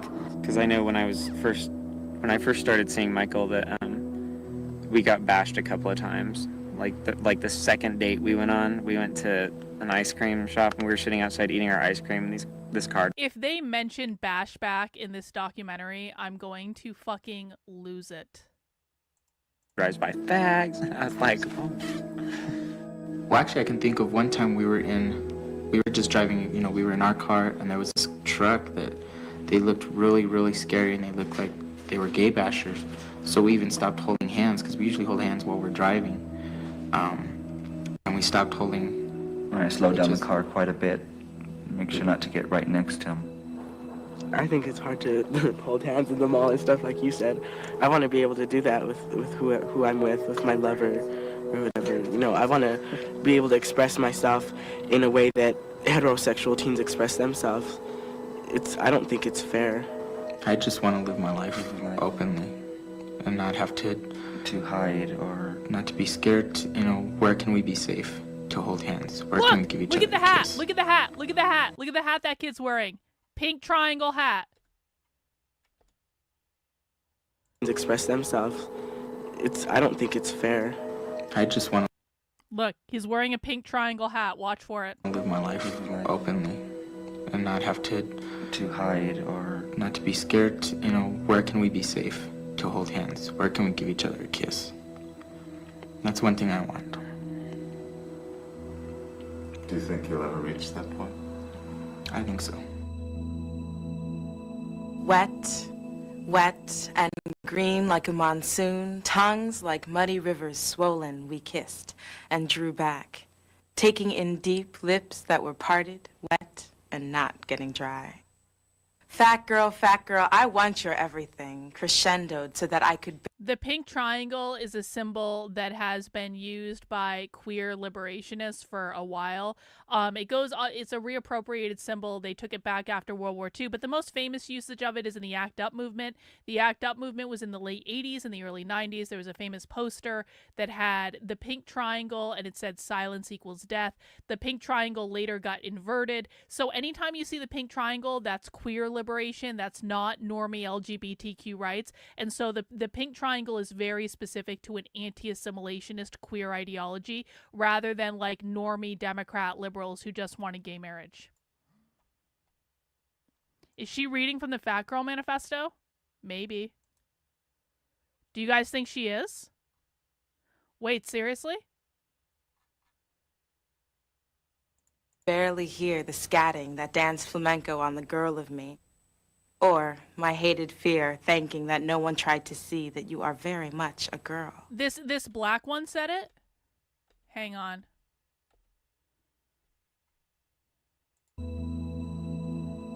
Wet, wet and green like a monsoon, tongues like muddy rivers swollen, we kissed and drew back, taking in deep lips that were parted, wet and not getting dry. Fat girl, I want your everything, crescendoed so that I could barely hear the scatting that danced flamenco on the girl of me. Actually. Or my hated fear, thanking that no one tried to see that you are very much a girl. And so, it is so easy passion is, I thought, as I stood facing. Facing, I stood looking at you, and over, and up at, and smiling, and looking at you, and smiling hard from the sudden realization. Trying to fight not being gay is worse than anything I can think of. It's the worst self-torture. Remember that it took you a long time to make the decision to come out, so when you're dealing with your parents, give them a little latitude to say, okay, it's gonna take me a little time to adjust to this. Don't just right away think, well, they're either gonna be accepting or they're not gonna be accepting. You have to give them the same amount of time that you gave yourself. Worry about your education, don't worry about your sex life. That can wait till you're 20. You're a human being. You're the same as everybody. You just have a different sexual preference, and that's all that's different about you. You have red blood, and you'll always have red blood. You're a person. Don't let anybody make you feel any less than they are. Don't let them make you feel any less.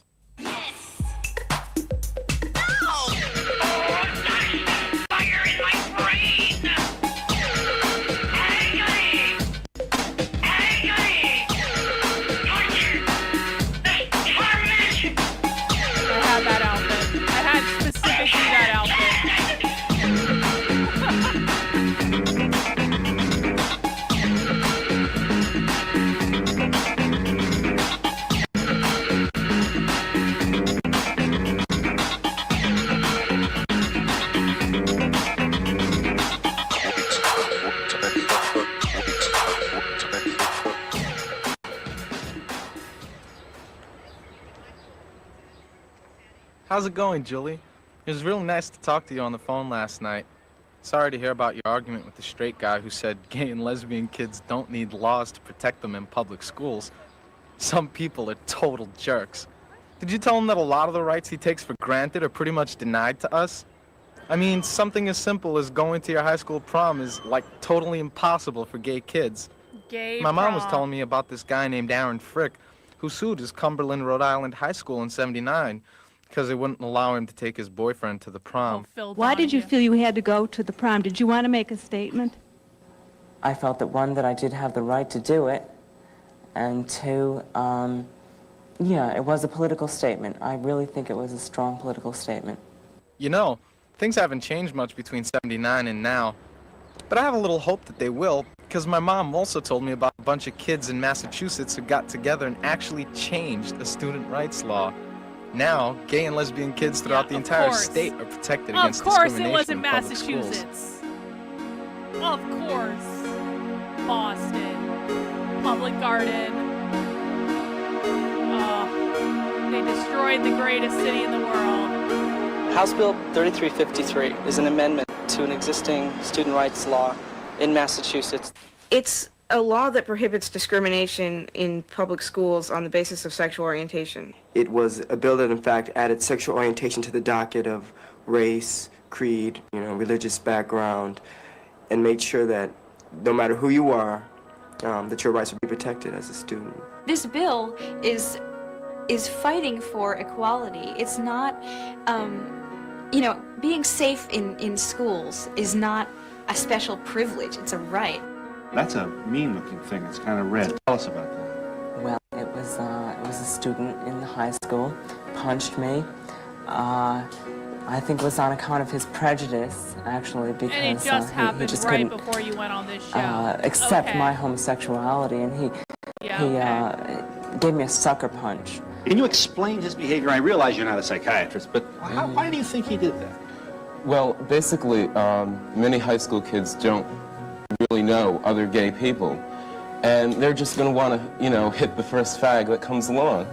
And they do, because the teachers aren't there to support us or protect us when we need it. Bills written on paper initially aren't going to affect straight youth, where straight youth have to interact and see these gay kids in their school and have to deal with them and talk to them and realize that they are people. The goal of this entire law is to just make a public education accessible to all students.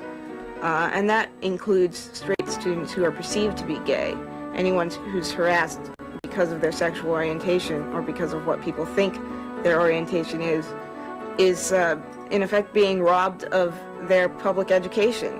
It's not in any way promoting kids or anyone to identify themselves in a certain way. It's simply trying to make schools safe for people that do identify themselves as gay or lesbian or bisexual. It empowers teachers, first of all, to talk about gay and lesbian issues in class, to say that, this person or that person, a poet or a writer, was gay. It allows students to bring same-sex partners to the prom. It just allows them to be out and open and feeling good about themselves and knowing that they're protected and that they feel safe. Being able to have the law behind you and say, I need to be able to have my right to a public education now, hopefully it would enable, at least it would reduce the dropout rate and enable more students to finish high school. And the suicide rate too, hopefully. Hearing all sorts of stories about people being kicked out of school and being harassed and having to leave school, having to drop out through no fault of their own just because the environment was too uncomfortable for them, it really kind of made me realize it was a reality check that said something really needs to be done here. When I was first questioning my sexuality, I went to my guidance counselor telling her, talking to her about the mixed feelings I had for my girlfriend and my best friend, who was, a guy. And without asking her to do anything, she took it upon herself to notify my parents and express her concerns about the fact that I might be gay. And if House Bill 3353 had been in effect, I don't think that would have happened. She wouldn't have had the authority to do... Yo! Oh, shit! Where was that? Hang on. I just messed up bad, but we're going to go back to that. Okay, here it is. Okay, so this kid is okay, so this is how fucking sneaky these people are. The goal of Queer is to abolish capitalism by abolishing gender and the nuclear family. All of the attacks on parental rights that we experience today in schools, where teachers are hiding information from parents, comes from queer Marxism trying to abolish parental rights as a part of abolishing the nuclear family, because they believe that the nuclear family is the literal means of reproduction of capitalism, and they have to destroy the nuclear family in order to overthrow capitalism and implement their Marxist utopia. So we're very used today to all of these different policies in public schools all over the country where teachers are not sharing information about the students with the parents, and in many cases there are official policies on the books that say you cannot share this information. You cannot tell parents the pronouns the kids are using, the names the kids are using. If the kid changes their gender at school, you can't tell them that. Listen to what they're saying about this first ever law they passed in Massachusetts. They're saying the teachers used to tell parents if the kids were gay, but after this law got passed, the teachers can't tell the parents if the kids are gay anymore. Listen to this. And without asking her to do anything, she took it upon herself to notify my parents and express her concerns about the fact that I might be gay. And if House Bill 3353 had been in effect, I don't think that would have happened. She wouldn't have had the authority to do that. If the bill had been in effect, she would not have had the authority to call my parents and notify them. This is in the 90s. Listen again. A guy. And without asking her to do anything, she took it upon herself Hang on, I'm going to rewind a little bit more. Reality check that said something really needs to be done here. When I was first questioning my sexuality, I went to my guidance counselor telling her, talking to her about the mixed feelings I had for my girlfriend and my best friend, who was, a guy. And without asking her to do anything, she took it upon herself to notify my parents and express her concerns about the fact that I might be gay. And if House Bill 3353 had been in effect, I don't think that would have happened. She wouldn't have had the authority to do that. I freaked out, and it was the last time I went to school. My very last day was the end of my junior year. I wasn't one of the kids that were like teased or necessarily beat on or talked about. I was just invisible. I wasn't living up to my potential. I was just quiet, so I thought silence would basically save me. No one would know I was gay if I didn't talk at all. So that's what happened. So I didn't talk. I didn't do anything. I wasn't really an achiever. I really started to break away from everything. It really started to make me think about what was really going on with me, and it really started my whole coming out and coming to terms with me being gay. As time went on and I became really vocal in the community in Boston, I spoke at Gay Pride '92 and ended up having my picture in the newspaper, unknown to me. Well, my mother saw it, and so did everybody she worked with. My parents couldn't deal with it. They couldn't deal with the fact that this wasn't a family secret, that this was a very public thing. They didn't understand what was going on. I had no idea how to explain it, how to help them understand. And what ended up happening, there was this huge fight at home. I went downstairs and the door was locked, and I knocked at the door and I told them, if you don't open the door, I call the cops on you. And I did. I came upstairs and I called the cops. And at that day, they came over and they took him out of the house. The police officer judged me for being gay, said that if his son were gay, he'd be living on the streets. He took my keys and he made me leave. But it was just because at that time I was just going through too much stress. And but I really regret it today. And I'm very sorry I did that. I should never have done it. I turned to my friends, asking them to help me, my straight friends growing up, asking them to help me. And they said no, because they were afraid of being guilty by association. And I called the Department of Social Services, where it is I thought that you were supposed to go when you got kicked out of your house or you ran away or whatever. And they told me that they didn't have any services for me because I was gay. So I was homeless for a couple of weeks until I was able to get my own apartment and get back on my feet. And when I found out about the bill, I had absolutely nothing to lose. And saw it as a chance to do something for other kids like me growing up who might be going through the same thing. My family initially were very distant from this. They kind of didn't want to hear what I was doing. And they didn't want to be involved in the activism part, because I don't think they were at a point they were ready to deal with, me being so open about my sexuality. I think a lot of people who really don't want to look very far into it about why this issue is so important to me or anyone have a tendency to write people off, or write me off as a dyke. But again, those people aren't really my close friends, and it's sort of their problem if they have a problem with me standing up for what I believe in, because I do believe in this so strongly. I think sometimes my parents were a little worried about what kind of backlash might come from my being so visible, but they've taped all my news broadcasts, and they've been generally very supportive. The students should not have to worry about safety in schools. That's not our job. Our job is to learn, and it is the job of all educators to make sure that school is a place where we can learn. I'd like to start by reading you something that I wrote in my diary when I was a 14-year-old freshman. I know that being gay is not something you choose. It just happens. I don't want to be a lesbian, though. It would be so hard. I can't really do anything about it now, but if anyone knew, it would be awful. I know kids my age would never accept this kind of thing. If anyone ever reads this, I'll die. A close friend of mine, she's 15 years old, was beaten up last week because she came out to the wrong person. Her chiropractor said that she was hurt more seriously than people coming out of a serious car accident. As a member of the gay community and as an out gay man, I could not go to Lexington High. Lexington High and many high schools across this state are known to be not safe for gay and lesbian teenagers. Passage of this bill was really unique in that it was actually filed by, filed by, and testified and lobbied by all youth, and that we actually empowered ourselves to make this happen. It also brought out a lot of students, not just gay and lesbian students, to work together and realizing that homophobia doesn't just affect gay and lesbian people, but affects all people. I made phone calls, I lobbied senators, I was a team leader in the lobbying effort. That meant I just led a group of people to see 1 or 2 senators. I held vigils outside the State House every Monday afternoon. When students heard about it and realized how important it was and they rallied around it, I think it made a lot of people take off that indifference and look and see, what was going on and what the students wanted. I think it was a surprise. This was a youth movement, It wasn't adults, it wasn't adult politicians.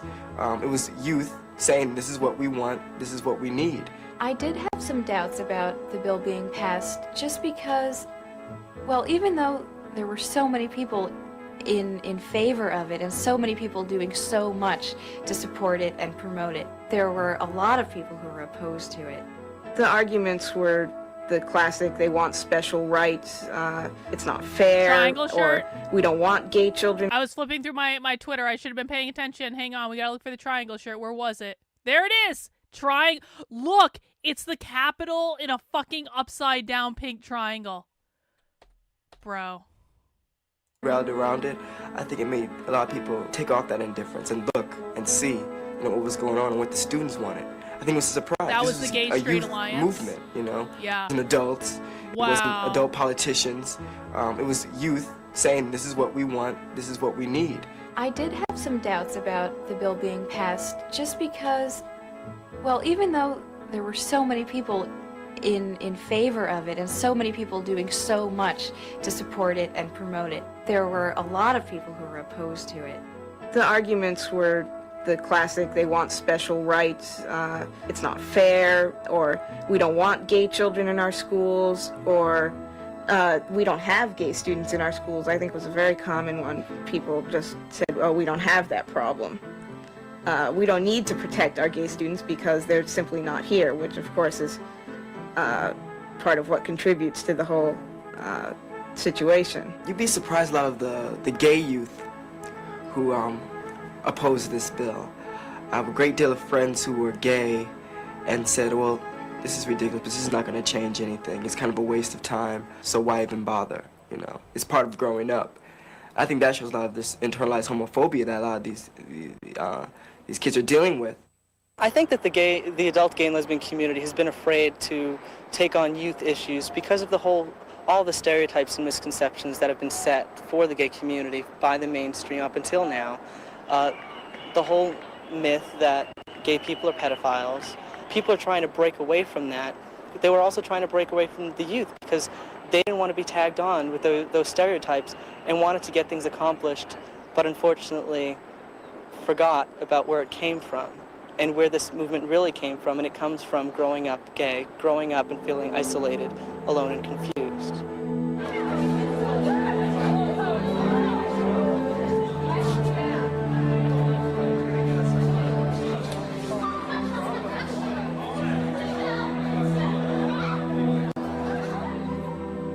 When it comes to Governor Weld's reaction to this bill, I think at first, he didn't want to touch it. But I think when he saw the youth involvement and saw what this bill would mean, that he had to. I mean, this bill was the right thing to do. So when you're faced with the right thing to do, sometimes your only choice is to do it. Gay rights bill was signed by the governor this morning. Oh my gosh, I didn't know. It means a lot. It means that we're not going to have to spend all our afternoons at the State House anymore. Gay rights advocates say Governor Weld, more than any other governor in the country, is on the cutting edge of this issue. Yet when he signed the bill this morning, he did so in the privacy of his office. This is not an issue that conservatives within his own party care to publicize.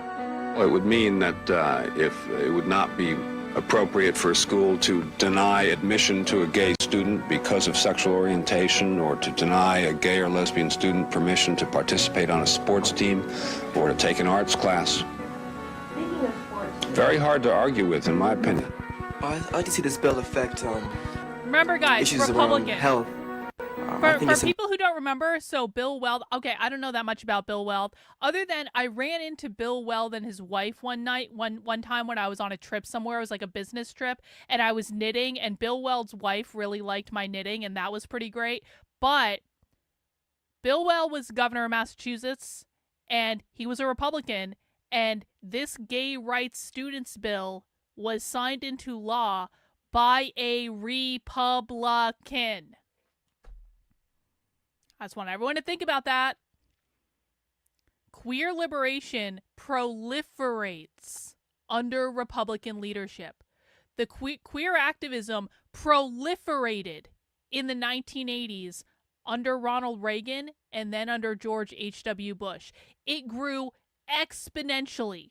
The person who signed the Students' Gay Rights Bill into law in Massachusetts was a Republican.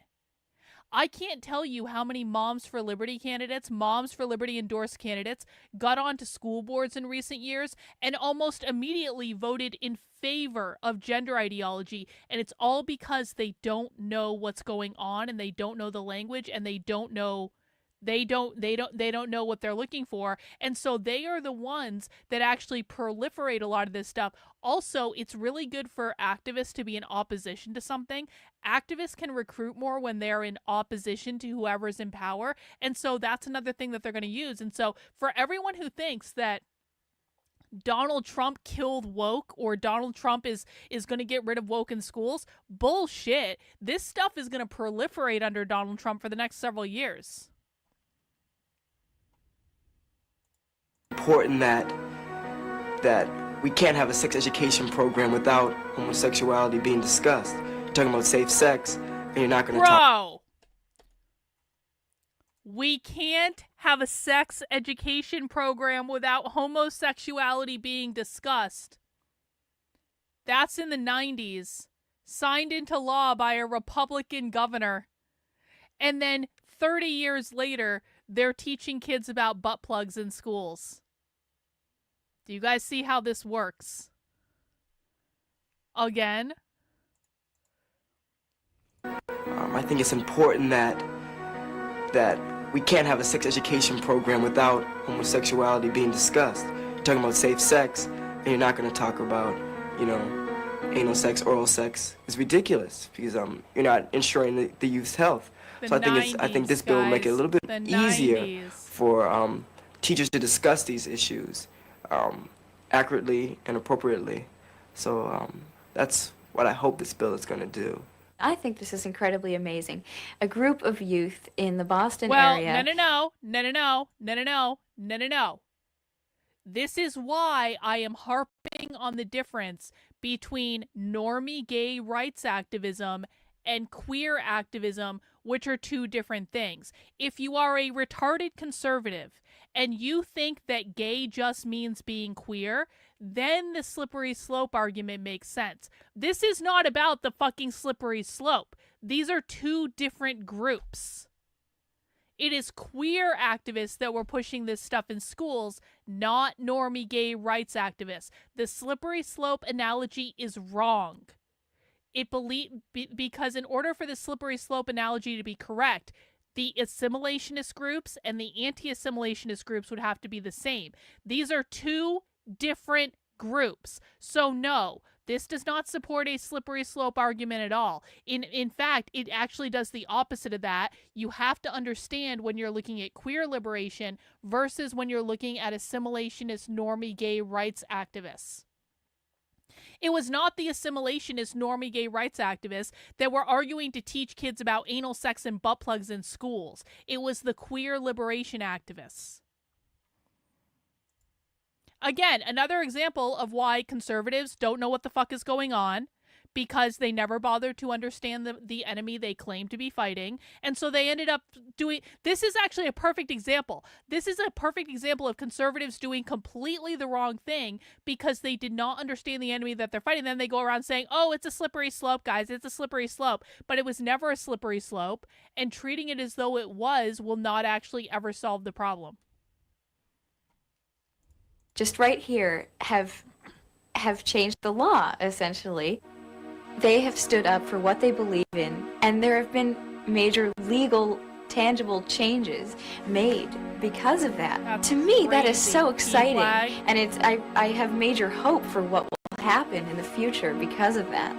Kids will realize that this is the way things should be, and they'll go on to fight to make it more equal in the outside world, out of school. I think it's like kind Pride of flag, pride flag. lighting the Hey. flame, really just start the real big fire, which is going to hit, hopefully, the rest of society. So I think that's the start. I think that's what this is going to do.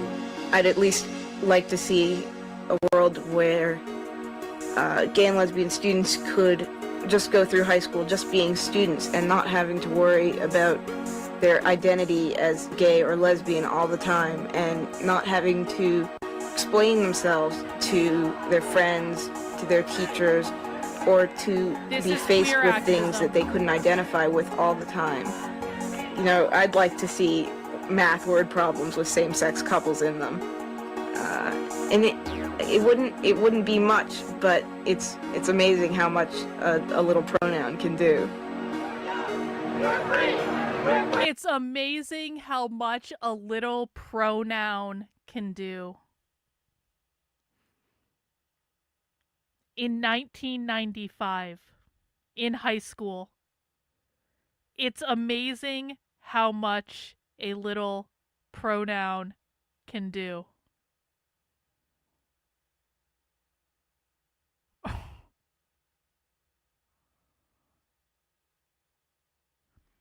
This was around the time period where conservatives were yelling and screaming about Bill Clinton. Remember, guys, the real problem for conservatives during this time period was Bill Clinton got a blowjob in the Oval Office. That was the focus of conservatives during this time period in American history. And while conservatives were whining and complaining constantly and perpetually about Bill Clinton getting a blowjob in the Oval Office, queer activists were literally saying a little pronoun does a lot of good in high school math class. Literally, let's just take a moment to really think about that. Do you guys, like, if people confused why I always shit on conservatives, it's because conservatives have dropped the ball on this literally for decades because they didn't bother to understand what was going on literally right in front of their noses. This was a PBS documentary in 1995.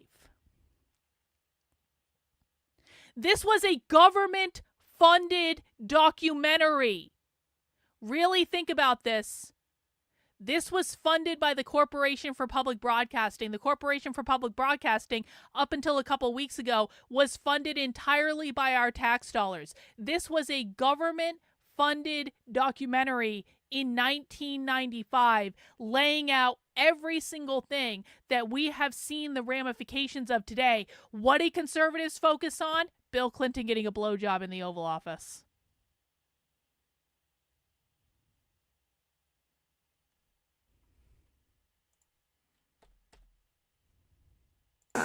And it wouldn't be much, but it's amazing how much a little pronoun can do.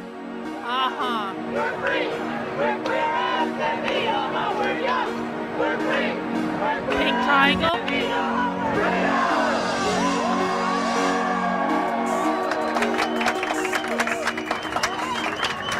Upside down triangle signs. When I was a young child, my parents bought me a new winter hat, and it was purple with a very large red pom-pom on top.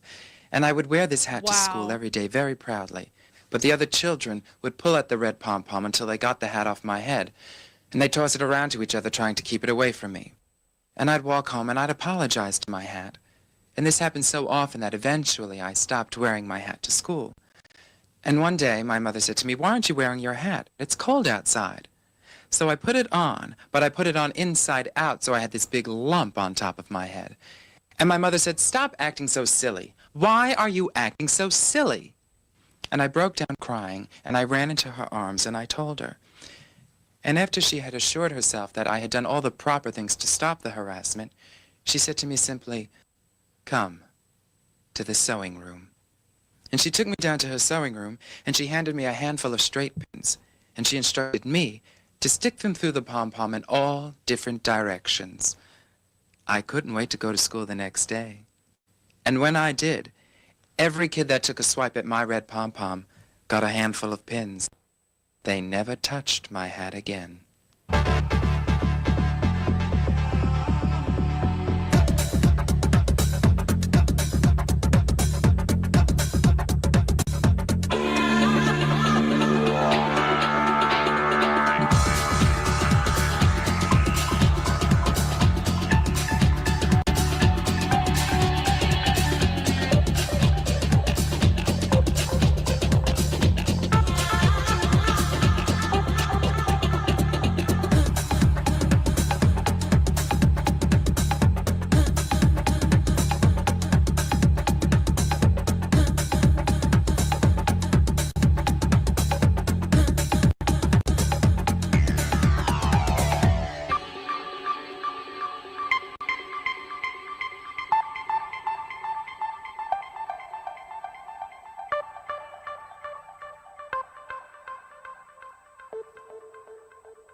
that it?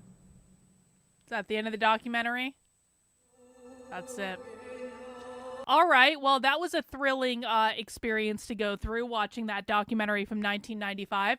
We do have one more thing to watch. I'm going to be thinking about that documentary too, but we do have one more thing to watch before we end the stream today. And I want to thank Reagan for sending this in. This is actually highly relevant to what we were kind of talking about with this documentary. Again, continuing with the theme of you have the assimilationist, Democrat, liberal, normie gay rights activists, and then you have the anti-assimilationist queer activists. These are two different groups. Reagan found about a half-hour video.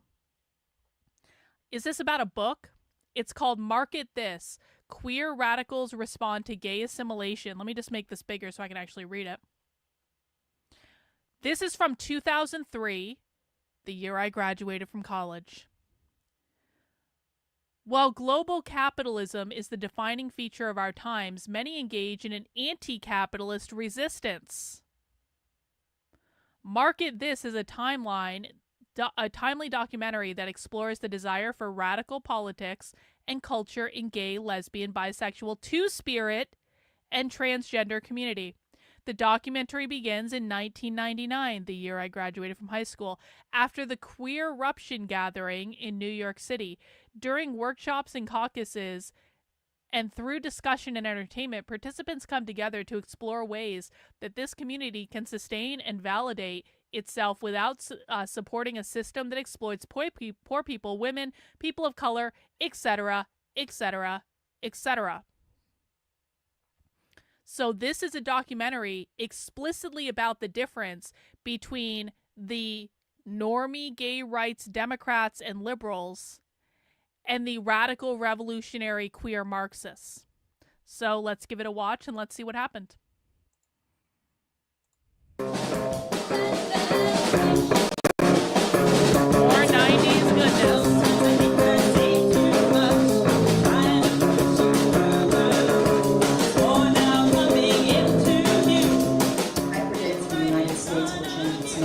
America, Inc. I predict that in America, Inc., citizens will have to pay for the right to vote. I predict that corporate sponsorship will become a requirement for citizenship in America, Inc., that everyone will have a corporate logo tattooed on their forehead in exchange for the right to work and live, and that those without such a logo will become untouchable and be forced underground. This is already great. I predict that parents will have to register their newborns with their corporate employer in order to obtain a birth certificate and social security number for their child.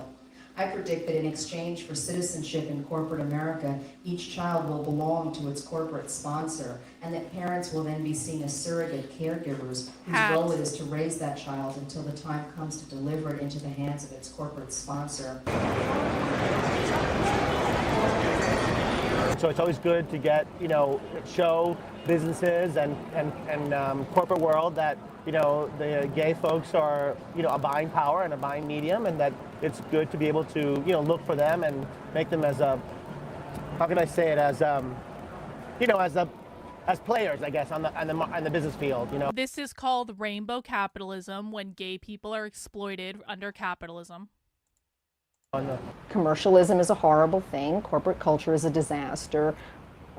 Gay people want into these things that are just like hell. One's very being starts to become the brand, starts to become the object that spreads the message of what's to be bought and sold. Everyone had that fucking hat in the 90s. It wasn't just me. Everyone had that hat, okay? Because that hat was awesome. And it looked good with everything. You could put that hat on with literally any outfit and it would still work. So no making fun of the hat. Everyone had one in the 90s. It was like part of the law. They basically put one to you in the mail. And we're just, we're literally from the bottoms of our shoes to the tops of our heads covered in logos. We're instruments of a consumer culture.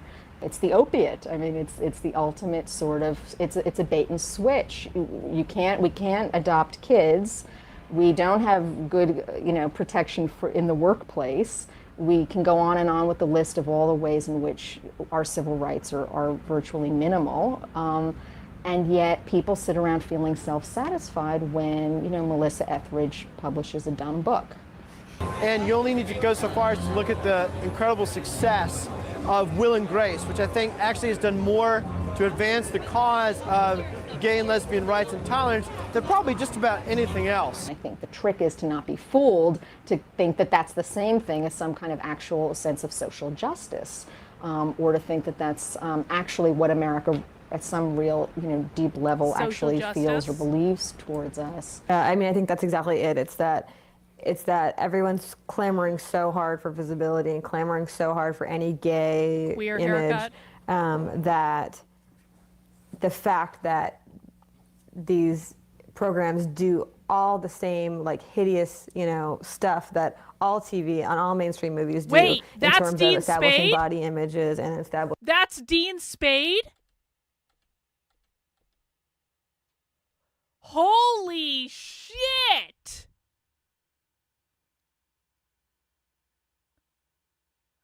I've been thinking about finding some more Dean Spade to watch lately. We've watched Dean Spade. Holy shit! That's fucking crazy!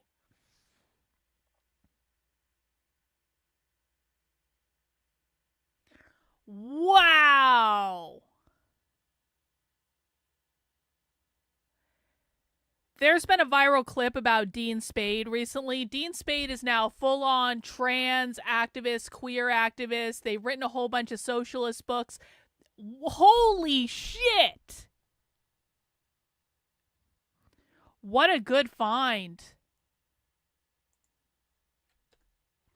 Hang on. I'll get that link Reagan sent.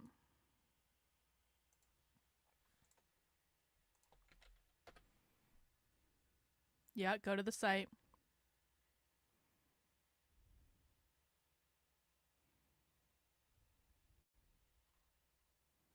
So this is Dean Spade today. This was in a presentation recently for Haymarket Books, actually.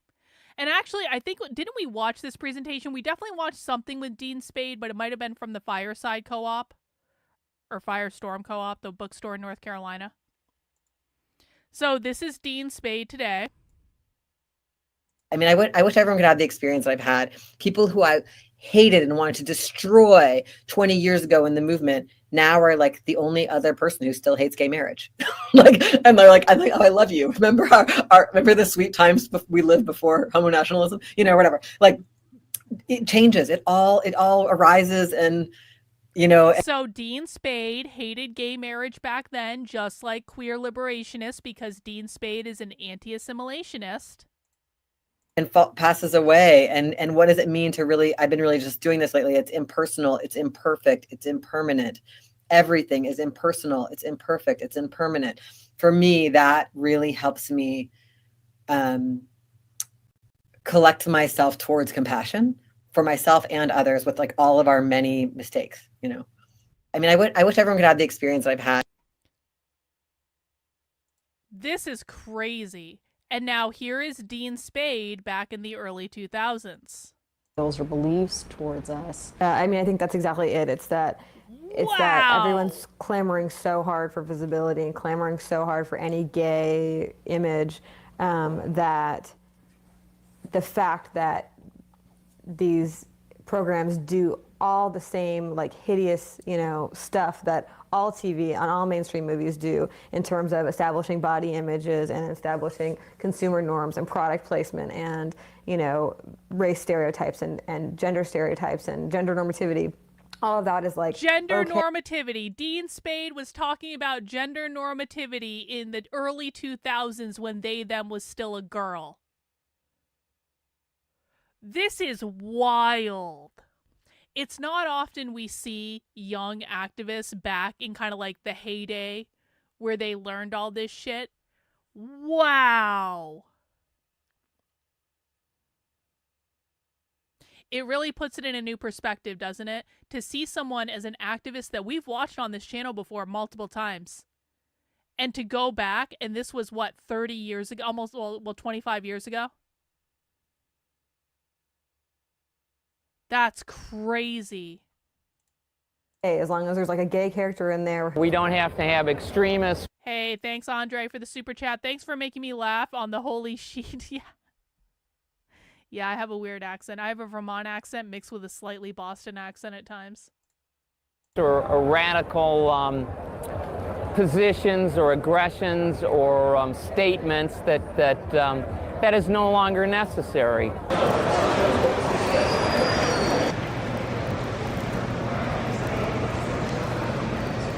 It's such a spending market. The high disposable income. Gays and lesbians are perceived to at least have more expendable income. It's a market that has a higher medium income than most average household. Well, they're the ones with expendable income. It's a big market. There's a lot of dollars in that population. It further fragments the queer community because from the very beginning, this idea of being part of a demographic that has disposable income is frankly not true. And as a matter of fact, most queers don't. And a lot of statistics show that particularly women, lesbians in particular, have the least amount of money and the least amount of clout economically.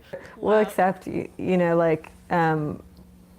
your gay endorsement on any terms. We don't care what else your politics are, and we don't care how else you're killing tons of people with your policies, as long as you're good on gay issues. These really are very tempting fruits. I mean, it does feel good to everyone. You know, it's hard to not look at these things and feel a little bit of relief when we feel so deprived of access to the larger culture. Budweiser's had a long-standing commitment to the gay community.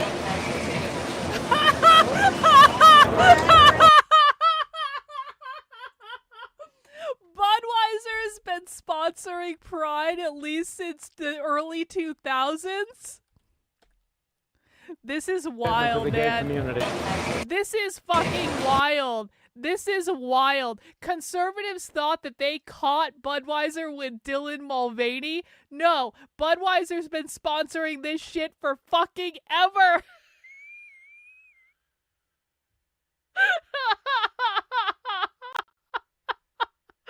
Oh my god, conservatives are so retarded.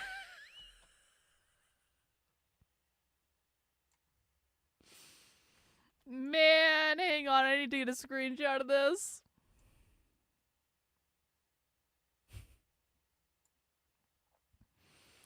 Wow.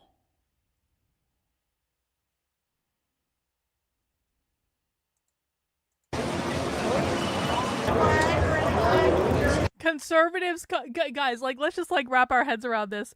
It took 20 years. It took over 20 years for conservatives to catch up to the fact that Budweiser was sponsoring leftist shit.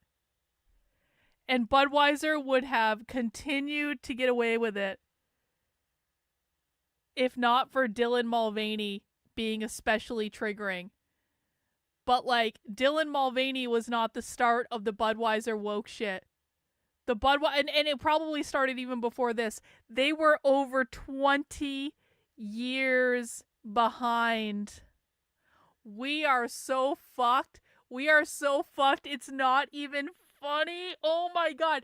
These people have been putting laws in place since the 1990s to take away parental rights in schools. Conservatives are just finding out about it 2 years ago. Bruh. We are so fucked.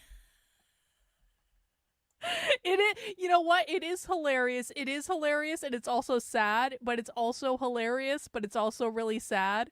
We are so fucked, but we have to laugh about it because if we don't laugh, we'll cry because it's so fucking pathetic. The left has been doing this literally in the public forever and ever and ever, and conservatives just never even noticed it because they were so distracted by Bill Clinton getting a fucking blowjob in the Oval Office that they were like, woo, like, don't worry about all this project. No, no, no. Bill Clinton got a blowjob. That's really what the problem is. It's like, what the fuck, man? Yeah, dad jobs. Yeah, exactly. Yeah. That, to me, is the ultimate future where, you know, you have a gay-themed ad that can run in mainstream media and have people go, Oh, okay. As I look back on it, yeah, kind of having this feeling of, oh yeah, we're they're fucked. like We are so marketing fucked. to me, It's not they're even catering funny. to me, and sort of having this sense of power about it. And it's like, it's like the moment you come to this realization of just how behind the 8 ball we are. Listen, man, I was in high school in the 90s, all right? I was in high school in Vermont in the 90s. I couldn't be expected to pay attention to this stuff as a high school student in Vermont in the 90s. But there were conservative politicians who were supposed to be paying attention, whose entire job was to pay attention. There were conservative media back then that should have been paying attention. Where the fuck were they? And it's like you kind of come to a point of peace with it where you're like, they've always been behind. They don't pay attention. They don't listen. We cannot expect the right to do anything to come and save us. And you come to a place of acceptance about this. You can fight it. You can hate them for being fucking stupid. You can complain. You can demean them, which I do regularly because they deserve it. But it's just like, at some point you just accept that the right is never going to change. They're never going to change. And you can't teach them things. And you can't show them evidence because they don't want to pay attention to it because they can't wrap their heads around it. They accuse everyone else of being lazy when it is they themselves who are the lazy ones who missed all of this stuff that was happening right out in the open. Listen, man, I've been doing this for 5 years. I've been involved in all this for 5 years. And I've already reverse engineered all of this going back decades to figure out what the fuck happened. Where the fuck have conservatives been this entire time? Nowhere. If I can reverse engineer all of this in 5 years, then none of them have any excuse. All the information is available. Where the fuck was Rush Limbaugh? Where was he? Getting a Presidential Medal of Freedom. Ignored the thing that was actually the most important thing. Okay.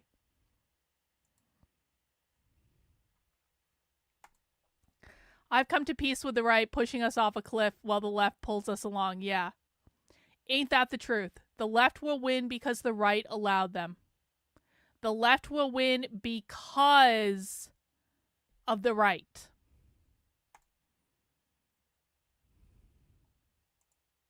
But then not thinking at the time what kind of power that is. If being marketed to is really power. What's put out by the mainstream in terms of what, gay people are, it's all around like, consumerist. They're, it's like, it's just, they use the gay culture as like this consumerist culture. How has the nature of the Pride marches changed from the beginning to as it is right now? This movement Sylvia Rivera, become Stonewall. so capitalist. It is a capitalist movement. Wow. The first 4 years was basically fun. I mean, the festival took place right on Christmas. So Sylvia Rivera, for people who don't know, Sylvia Rivera is one of the people that basically instigated the Stonewall riot. The Stonewall riot was in 1969. It was when the police tried to raid a gay bar, and they essentially had a standoff for several days. The Stonewall riot is like it's like a pivotal moment in queer activism. And so now Sylvia Rivera, the person that instigated the Stonewall riot, is saying this movement is just too assimilationist and capitalist, because Sylvia Rivera was a queer Marxist from the very beginning, back to 1969. Again, this is the difference between normie, Democrat, liberal, gay rights activists and radical revolutionary queer Marxists. Well, it doesn't matter, though. It honestly doesn't matter, though. It doesn't matter if she lied. I mean, probably she did. But, like, what matters is this was a seminal turning point in queer activism. And this is one of the central figures that has been involved in all of this shit.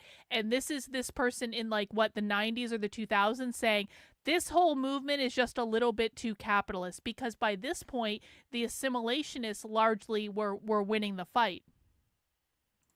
No, 1969.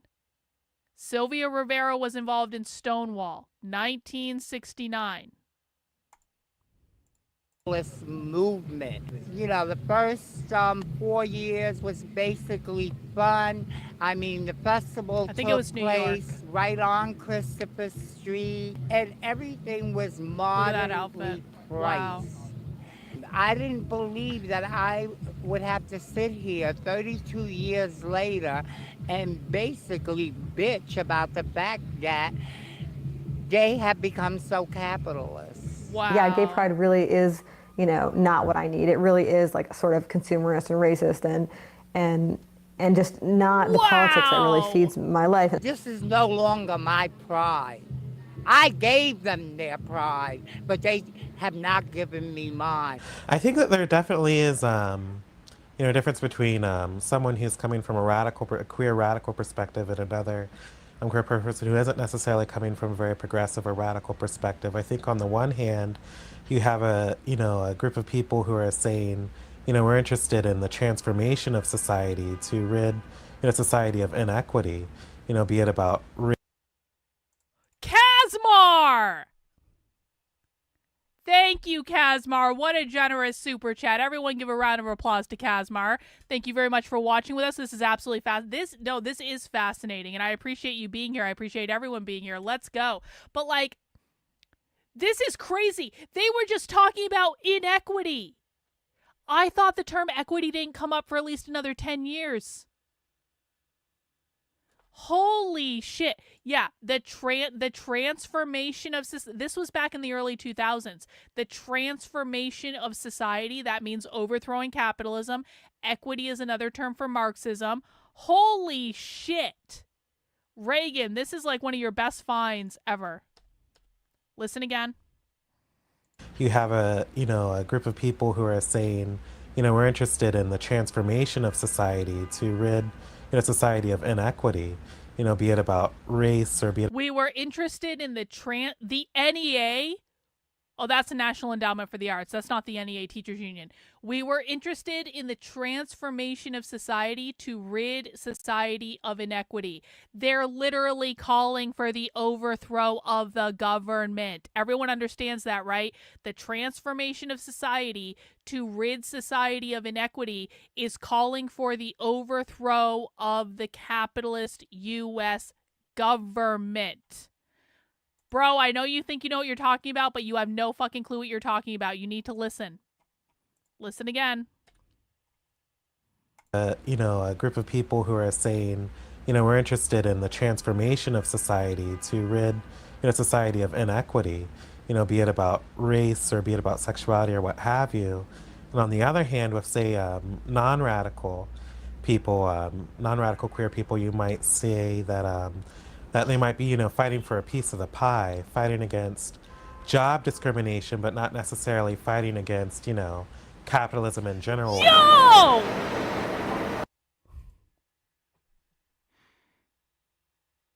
I'm going to have to go back and clip this entire thing and put it on the Queer Marxism website. This is insane. It's like one of those instances where you know something happened, but then to be provided with direct video confirmation that something happened, it's like I'm provided now with the video thanks to Reagan that confirms my entire theory for what happened. Wow, we need to watch more documentaries from the 90s and the 2000s, man. Again, I'm sorry, we need to listen to this again. He said the whole fucking thing in one single statement in the early 2000s.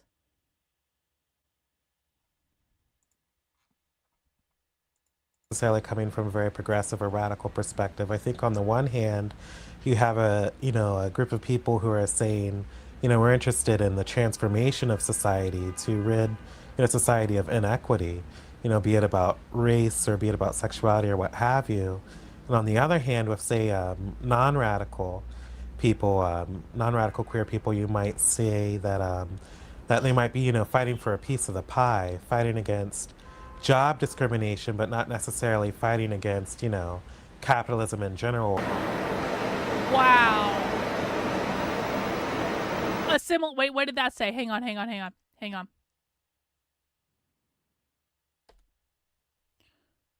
Resist the pressure of assimilation. That's what this says. Again, assimilationist, normie gay rights activist, anti-assimilationist, radical queer revolutionary communists. Look at this.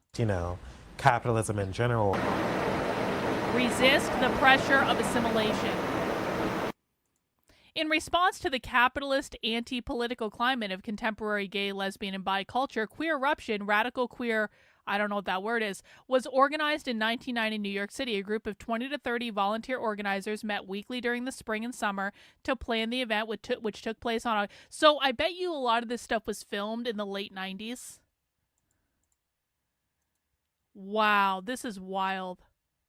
Play.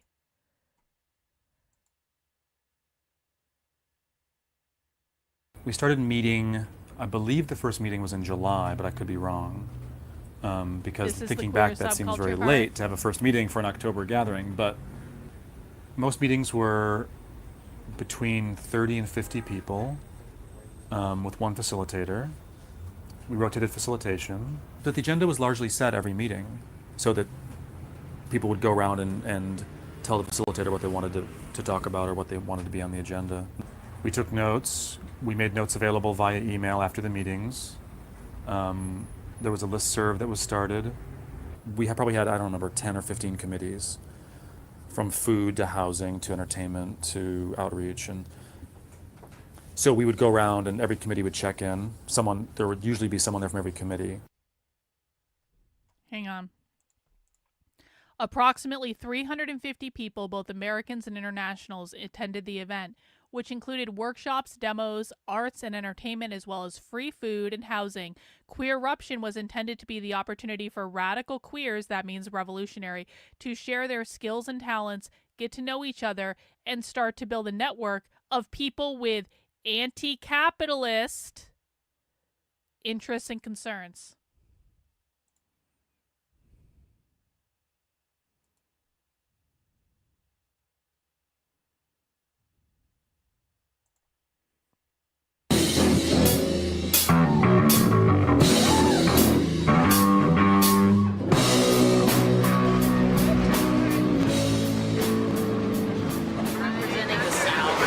Did you drive in from Virginia? Yes. It took us like 10 hours. And,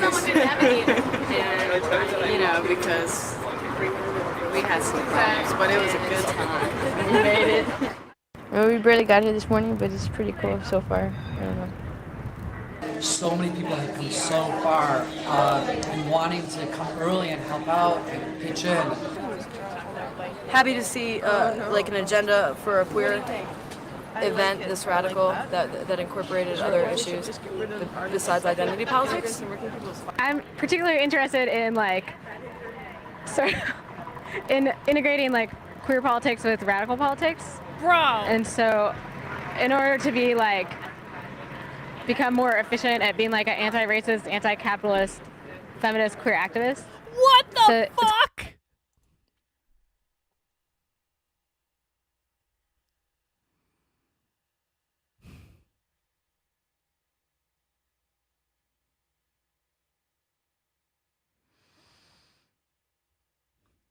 How do we become an anti-racist, feminist, queer? What the fuck? Yeah, this is crazy. It's all the words, literally all the words. Who has been screaming that all of this came from queer ideology for years? Of course, no one ever listens to me. And then we find evidence where it's incontrovertible. I was fucking right. I was right from the beginning. Everyone laughed at me. No one took me seriously. And I was right from the very fucking beginning.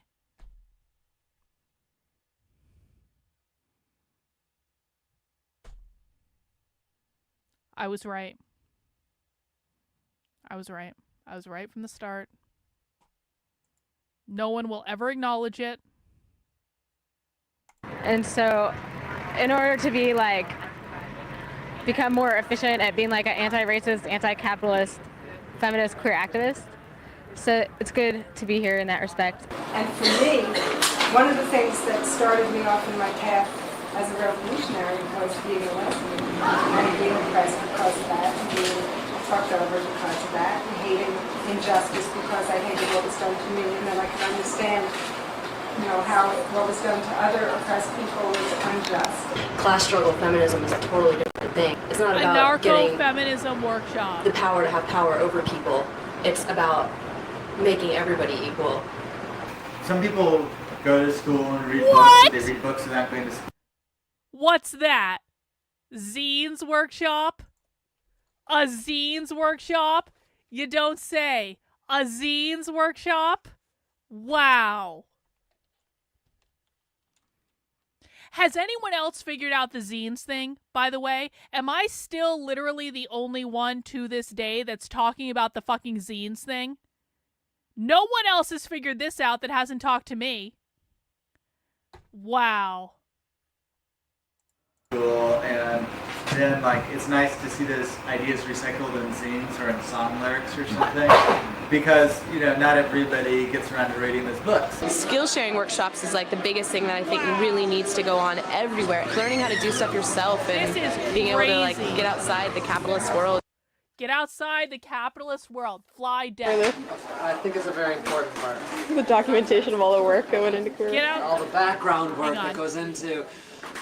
The zines and all the DIY shit is to get outside of the capitalist world. Make the Ramble a safe space for all queers. Queer Carnival. Reading those books. Skill sharing workshops is like the biggest thing that I think really needs to go on everywhere. Learning how to do stuff yourself and being able to like get outside the capitalist world. I think it's a very important part. The documentation of all the work that went into queer. All the background work that goes into making a queer radical questro function. I went to the Horse Caucus, which is really cool. And we swapped ideas, and most of us have been in the sex service before, so we swapped ideas and thoughts. Well, it's not what I expected. I felt like I would be amongst like friends forever immediately, but I don't know. There's a lot of different attitudes. Everyone's not the same as me, and I don't know. It's a little more coarse than I thought it would be. But I'm still meeting some really neat people. I guess the biggest part of conferences is networking, and Queer Eruption is a chance for people from different communities or queer activists that have a certain sort of shared agenda to get together and sort of hopefully share resources and skills. I wanted to be involved in Queer Eruption because basically, like, this kind of like queer grouping has been really rare in my life, but something I've always been really. One of the things that I would like to work on, and I'm just making a note out there for anyone who wants to work on this, okay? So we're working on creating a map of the modern left. We're working on creating a zine archive that's publicly available and accessible. We already have a private zine archive that's in my Discord. One of the things I would like to work on is I want to go back and find all of these kind of documentaries of this time period, and I want to put all of this together in one place. So I think this could be like, this documentary is obviously going in there, like the queer core stuff is going in there. I want to create an archive of all of these different like all this evidence that came out at the time and put it in one place. I need to pee. I'll be right back, but you guys keep watching. Hungry for, starving actually. I've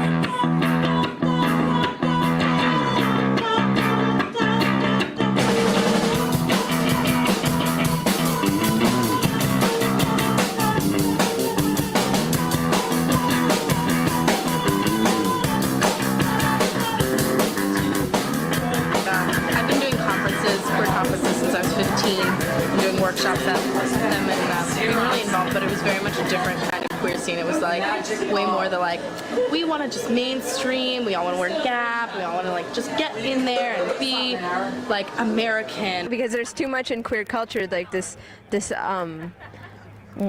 what desire to assimilate into regular mainstream culture, which is basically living up to like the typical racist sexism and classism that exists.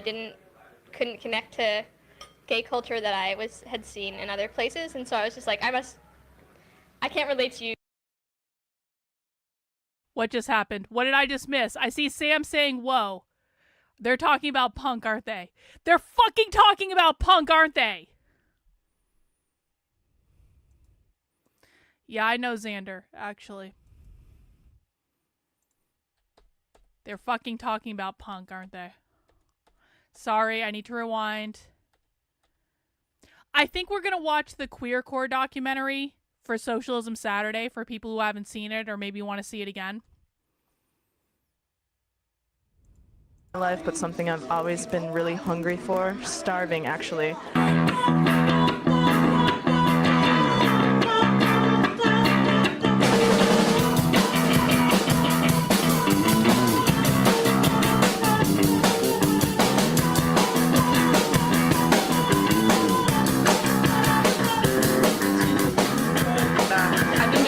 Since I was 15, doing workshops at them and being really involved, but it was very much a different kind of queer scene. It was like way more the like, we want to just mainstream, we all want to wear Gap, we all want to like just get in there and be like American. Because there's too much in queer culture, like this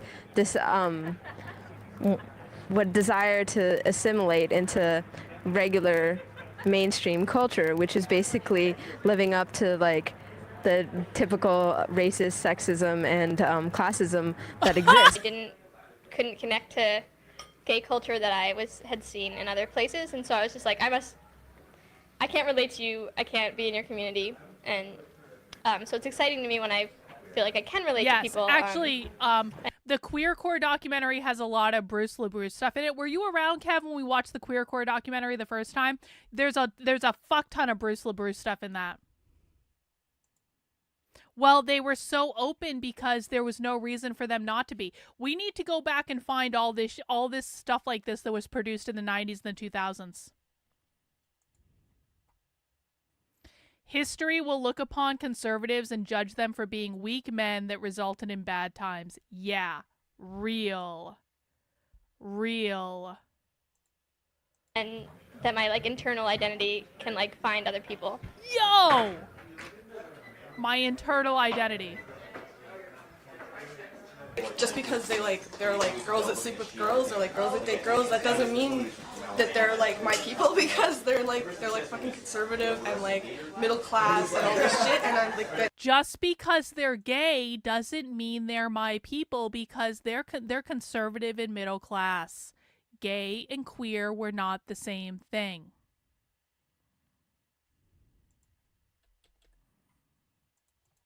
I will look them up.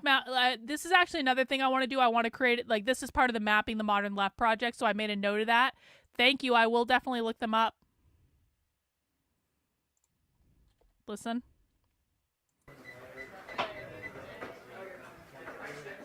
Just because they're like girls that sleep with girls or like girls that date girls, that doesn't mean that they're like my people, because they're like fucking conservative and like middle class and all this shit, and I'm like that just means nothing to me. Like, their concerns are not my concerns. This is the first time that I've ever felt that I actually have a community, that there are people who understand all the different political issues that I'm interested in. Being queer in Montana doesn't happen.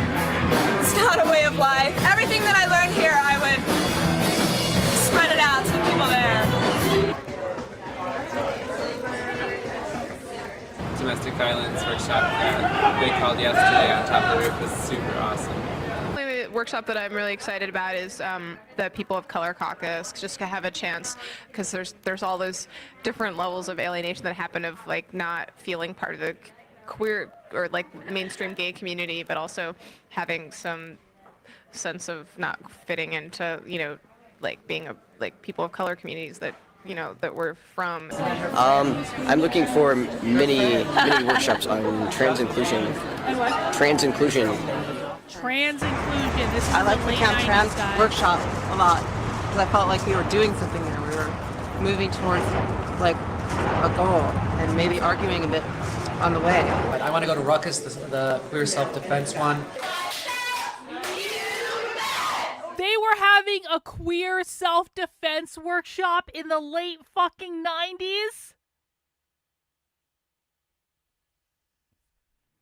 Oh, a struggle session is coming up. Great.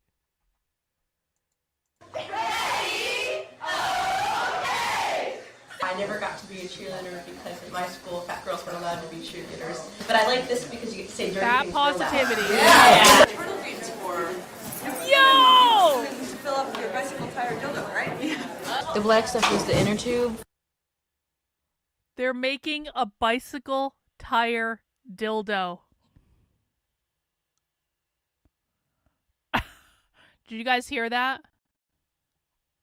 You put them in to fill up your bicycle tire dildo, right? Fill up your bicycle tire dildo.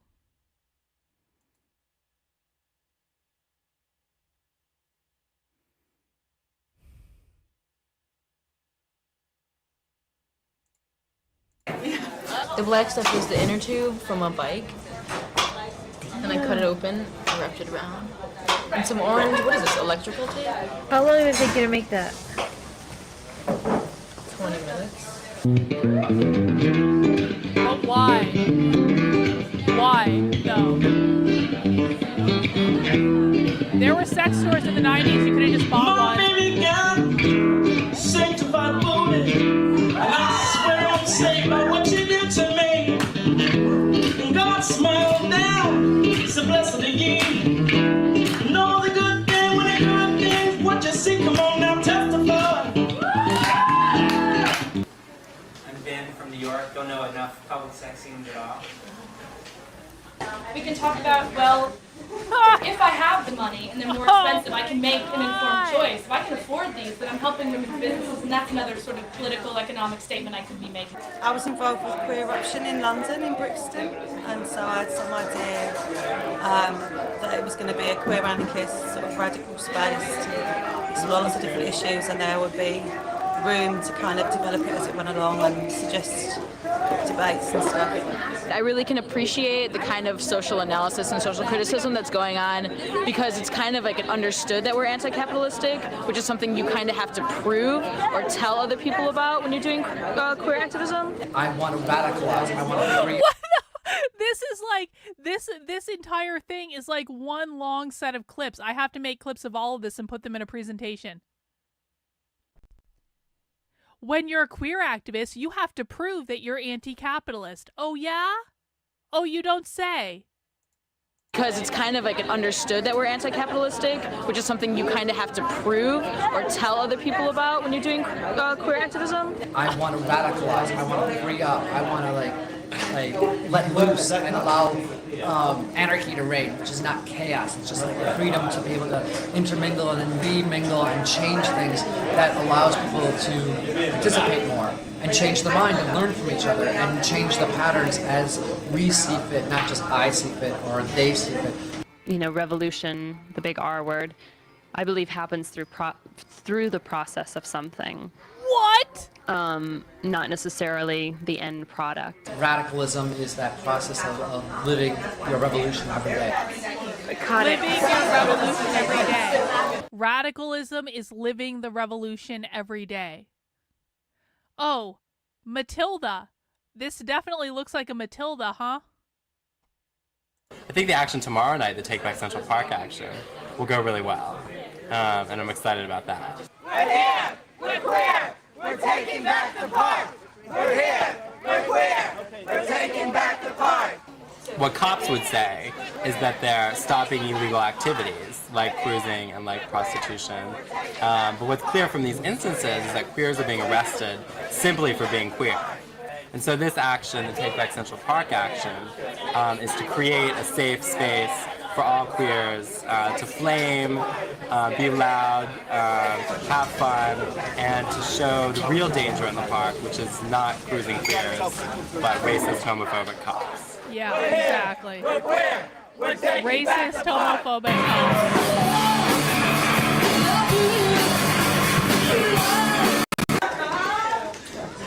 There you go.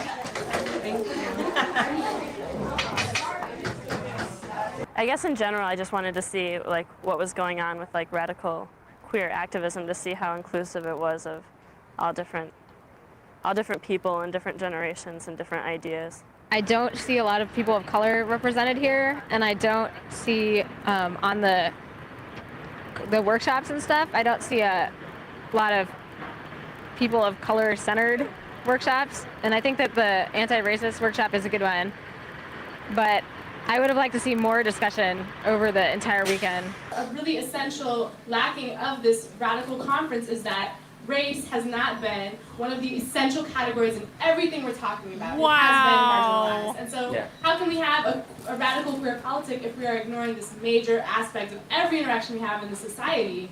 That's where it becomes bullshit. Oh That's where it my becomes questionable. god! Did she just say, hang on. Aspect of every interaction we have in the society, that's where it becomes bullshit, and that's where it becomes questionable, and that's what needs to be addressed. So, do you think you're not racist? Think again. Check out Anti-Racism for White Queers. Oh. Oh my god. We are so fucked. On a very political, systematic level, not just on a personal, how you doing, what's up. 1999, guys. 1999.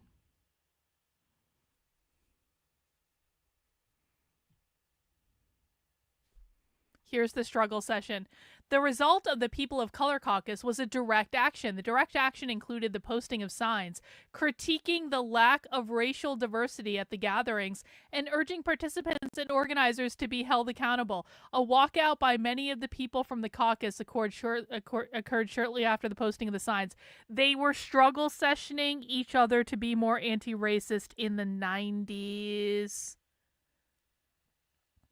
Do you know why we watch all of the videos that have no views, but that come directly out of these organizations? Because they're doing this shit and no one is paying attention. And it's always the videos with like the smallest number of views where they say and do the craziest shit. Bro, this is so crazy.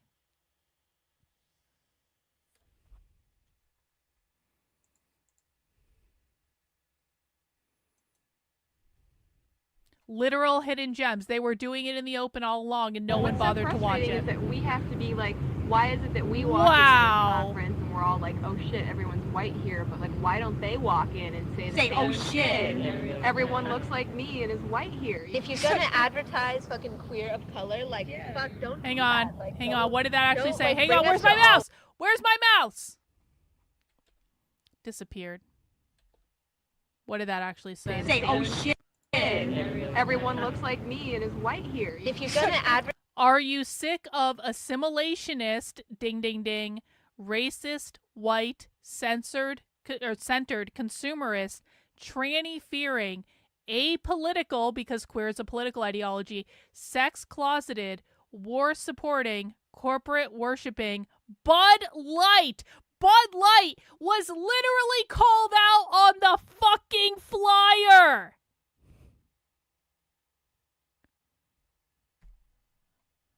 Advertise fucking queer of color, like, fuck, don't do that. Like, don't like bring us to all white conference. I'm like fucking pissed off about this. I wonder if it's occurring to people that the reason that we have to have this caucus is because there's so few Wait. of us. Why are the people of color the only ones taking direct action against racism here? Check yourself. Here, when I try to talk to people who aren't people of color to talk about why I feel uncomfortable, like, they can't, it's hard to kind of pinpoint what it is and like explain to them what it feels like. But the thing that I've sort of come up with recently, and I'd like to hear if other people feel this, is that what's really important is being able to see reflections of yourself to affirm that, like, who you are. I'm trying to find a space to be radical in, to be a person of color in, and to heal in with. Trying to figure out when are the right moments for me to talk about race, and not to seem complicit in everything. This space right now is like what I really need to hear at this conference, because I feel like there's so much hypocriticalness in what people like to call the radical community, when it's really not, because they don't deal with a lot of their own issues. The propaganda for queer eruption was let's push the corporate capitalist, like the typical like queer culture scene, but really it's like shifting it to a different scene. Like instead of rainbows and capitalists, we're the anti-capitalists, but running around with the same classism and racism.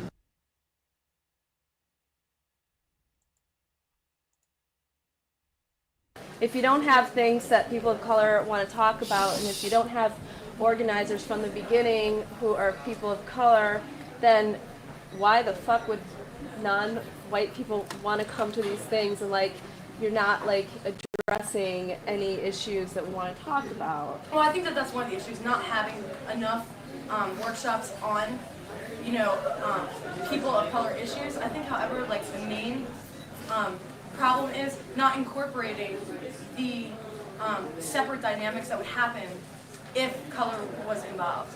And everyone in this room is radically queer in that we all want to make a change. That's why we're all here. We're willing to do whatever it takes to address these issues, race issues, tranny issues. When the organizers when the organizers put together those flyers and they're sending out all these flyers, they were not discriminating to who was going to get these flyers. I want to be called on my homophobia because I am homophobic also. I want to be called on my racism because I am a racist. I want to be called on my sexism because I exhibit these behaviors.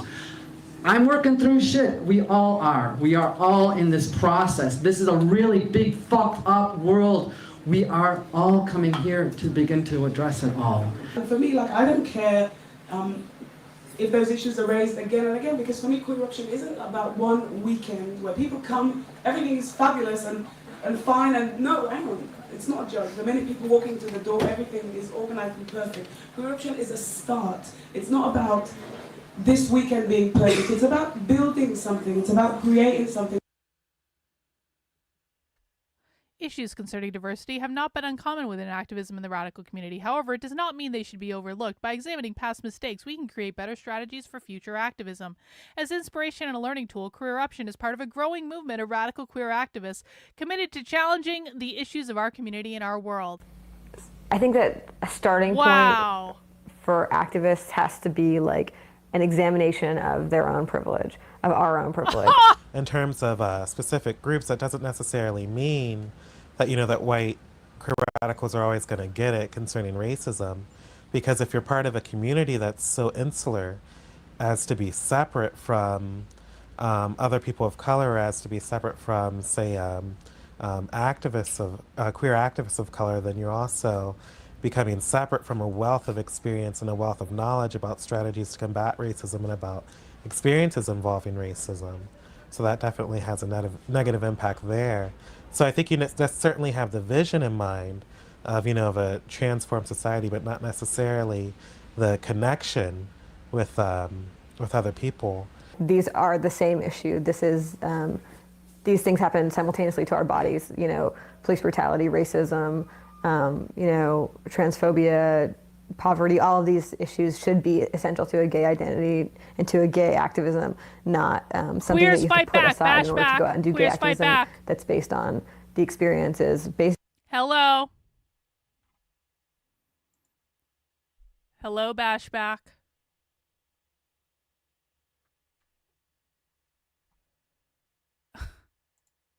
Something that you have to put aside in order to go out and do gay activism that's based on the experiences basically of like people who don't experience other kinds of oppression. Really believe that what you're doing is right and in your heart. I mean, that's how most of us come to this. It's because it's in our heart. And so we have to do it. For some people, it's because the oppression is so great, they don't have a choice. It's either change it or you die. That's ACT UP so I think right there. Silence equals death is ACT UP. Full democratic rights for homosexuals. Okay, I thought they were saying something about the Democratic Party. Bro, seriously. Thank you. It's either change it or you die. So I think it's really about, this relationship building and how we build these relationships, putting out our values, talking in proactive and pro-affirming ways, and Yes, it did. Really understanding that it's a process for people to change. That just as it took us a long time, it takes people a long time to change. Capitalism or racism or those kinds of things that I was raised on are part of what's in my head, and so sometimes I do act inappropriately, and I need to not be afraid to hear that when someone calls me out on it, and not be afraid to learn how to do something new that's uncomfortable, about unlearning something I've learned. How you break things down to people, how you make your ideas accessible to people, you have to be constantly asking yourself, you know. Things like consensus, things like I wonder what all these people are doing today. At the start of a meeting, things like go-arounds, language like that, and organizing strategies were something that I was completely not familiar with this. This is all I feel James like Lindsay's fault, that real. kind of stuff, while not exclusive to white people, is something that is you have to become familiar with. And then someone walks in off the street because they saw a flyer because their friend told them about this, and we don't know how to Bro, if that's what you're getting from this, you are fuck off retarded, like far more retarded than is allowed on my channel. This is the most low IQ take you could possibly have in this situation, so either get smarter or get the fuck out, because I don't want your low IQ bullshit here. I'm sorry. them into the process in a way that makes them feel like they're literally a man is talking right now. Have you been paying attention to how many fucking men are in this video? Half the people in this fucking video are men, and conservative retards are still like, repeal the 19th, because they've convinced themselves that women created all this, except when you look at the actual evidence, there are literally men all throughout the fucking video. So this is why men can't be trusted to solve this problem. This is why dissident right-wing men cannot be trusted to solve this problem, because they literally pay no attention to the fact that men were involved in creating the fucking problem in the first place, and they think, okay, you're officially banned from the channel, you're far too stupid to be here. Then they're like, he's not a real man. No, he actually is a real man. Go fuck yourself. Bring your fucking women-hating bullshit elsewhere. We have serious fucking research to do. My God. part of something, but also that doesn't derail the meeting so much, so all we're doing is giving everyone background about what's already happened. But there's real differences, and that I don't think that we have a really wonderful way to talk about our differences and to take advantage of those differences, that when there is conflict because of differences, we see that as a negative thing. And usually it manifests itself as a negative thing because we don't think in this society. Literally, while there's a man on screen, he chats in, repeal the 19th. God. The conflict is actually a part of creativity stupid. and change, and that conflict is a harbinger of change. And even the negative stuff that happens only, to me, happens to teach us a lesson as to how to move more positively into the future that we want to create, that we actually are the architects of our future.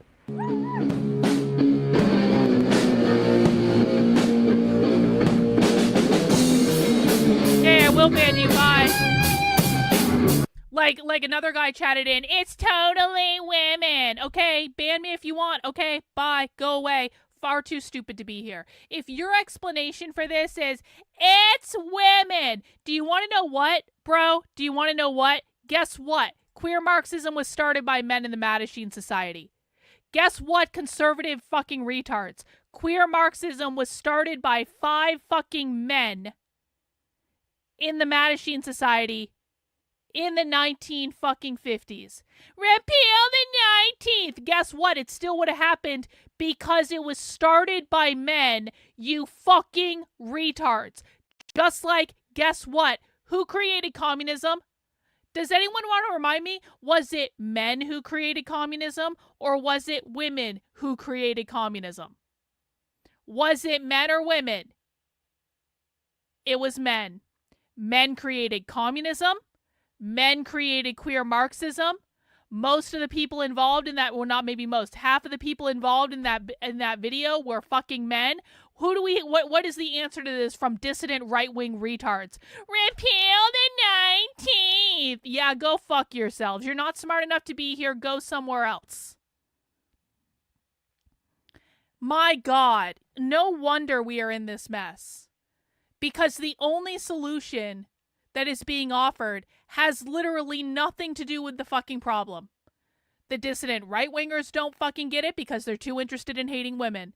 The fucking conservative retards and MAGA boomers don't get it because they're not smart enough to wrap their head around it.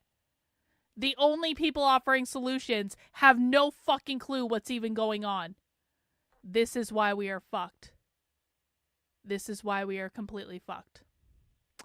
All right. Well, that was a really great documentary. Thank you, Reagan. I appreciate you bringing that up. That's all we have for the show today. That's all we have. I have nothing else to say. I am blown away by that video. It was so fucking wild to watch that video. It was like, this was in 1999. It came out in 2003, but I'm pretty sure it was filmed in 1999.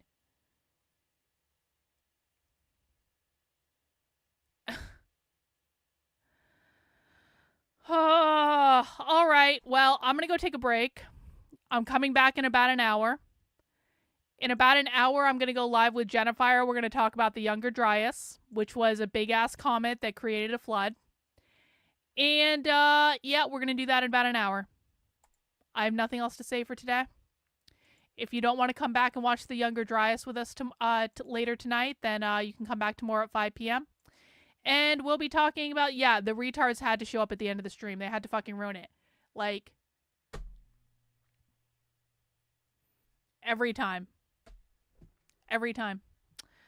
All right. Well, I will see you guys in a little bit, or I'll see you at 5 p.m. tomorrow. Thank you for hanging out and being terrified with me. I really appreciate it. Catch you guys later. Bye.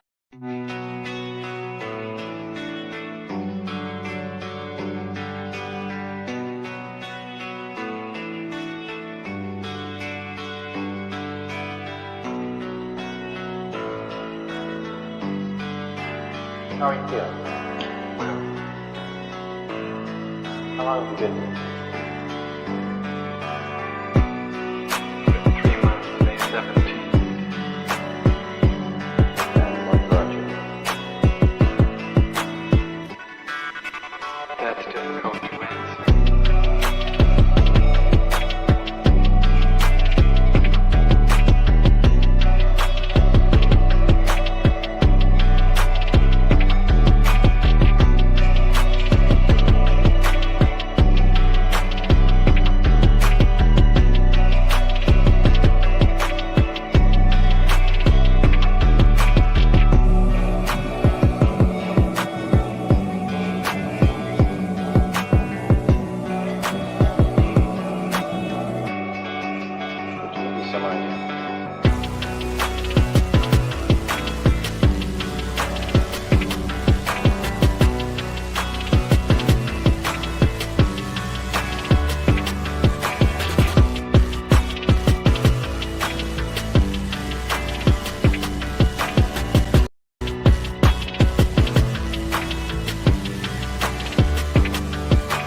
I am not completely like other people.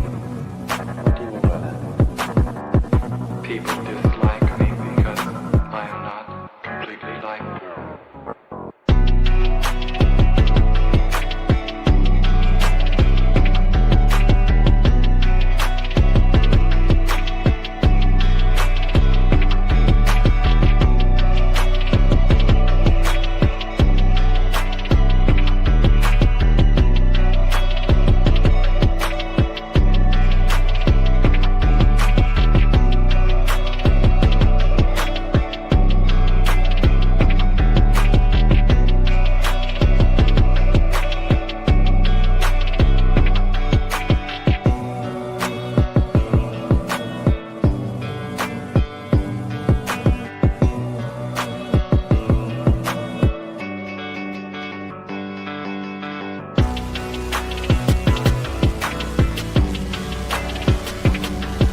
is it you're trying to do with your life?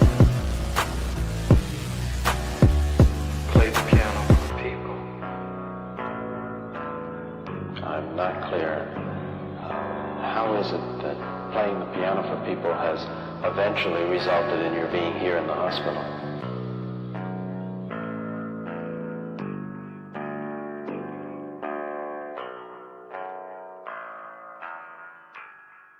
That's difficult to answer.